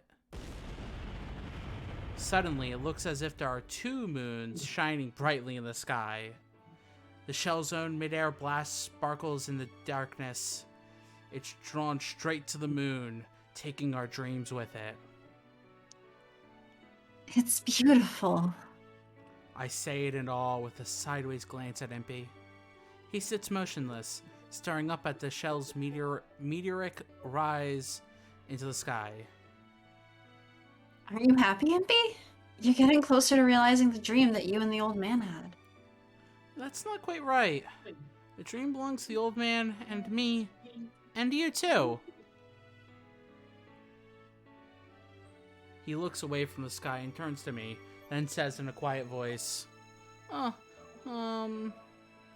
there's something I wanted to tell you if this experiment went well. Hmm?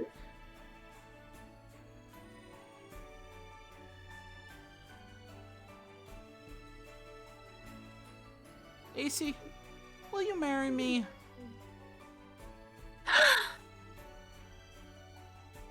Oh, so good. Mhm.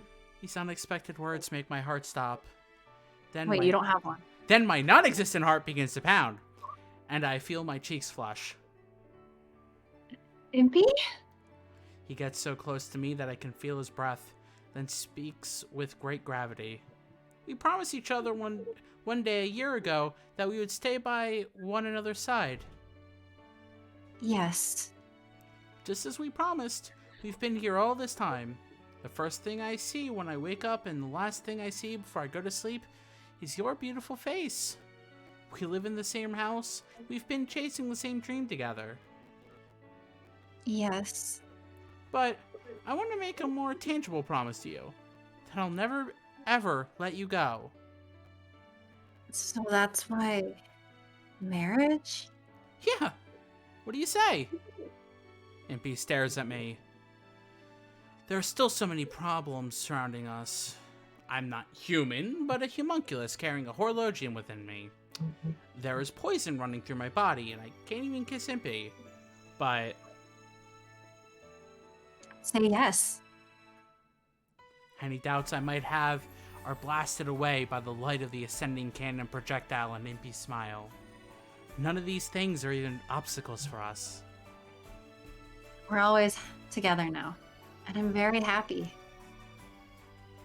But can you promise me that you can make me happier? Impey smiles and puts his arm around my shoulder as he looks up at the sky. Of course, you can count on me. The dream Impey and I share will continue to move forward. Right now, our dream is to go to the moon. But even if we're able to make that a reality someday, we'll probably start chasing after some new dream. That's how it will always be. I'm going to walk towards my dreams, alongside this precious man.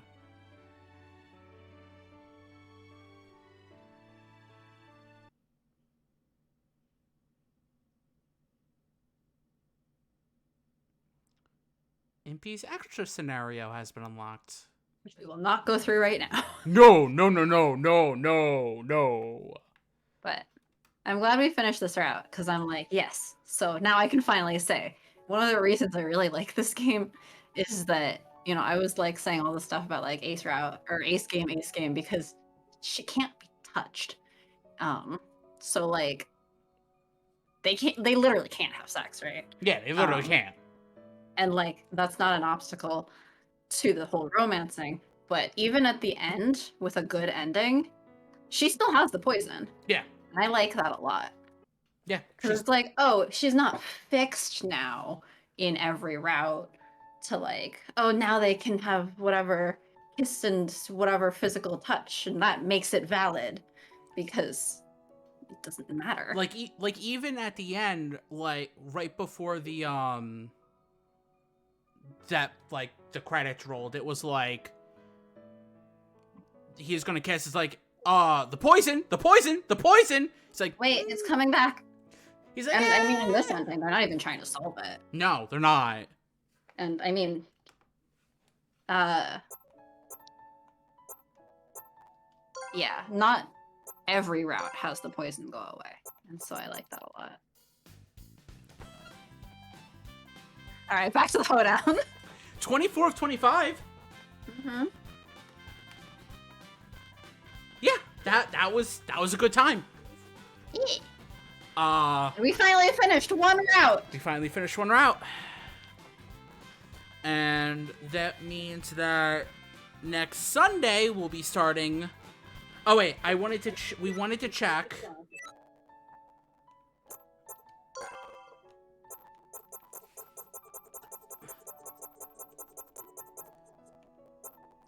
Yeah, that's the first choice. Is select- take his hand or not. Allow it or remain defensive. Oh no, first one.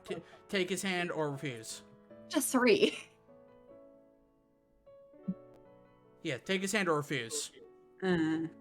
So that's the first That's choice? the very first choice. Okay, then yeah, we saved at the first choice. Oh wait, and if you go down now? Yeah, pathogens. down. Mm. That's finally So that's the unlocked. thing that allows you to actually skip straight to the chapter 8 split. Which we're not gonna do, but No. I can explain the thing now that it's unlocked. Yeah, but now I'm going back to the hoedown. Because we have to enter the hoedown.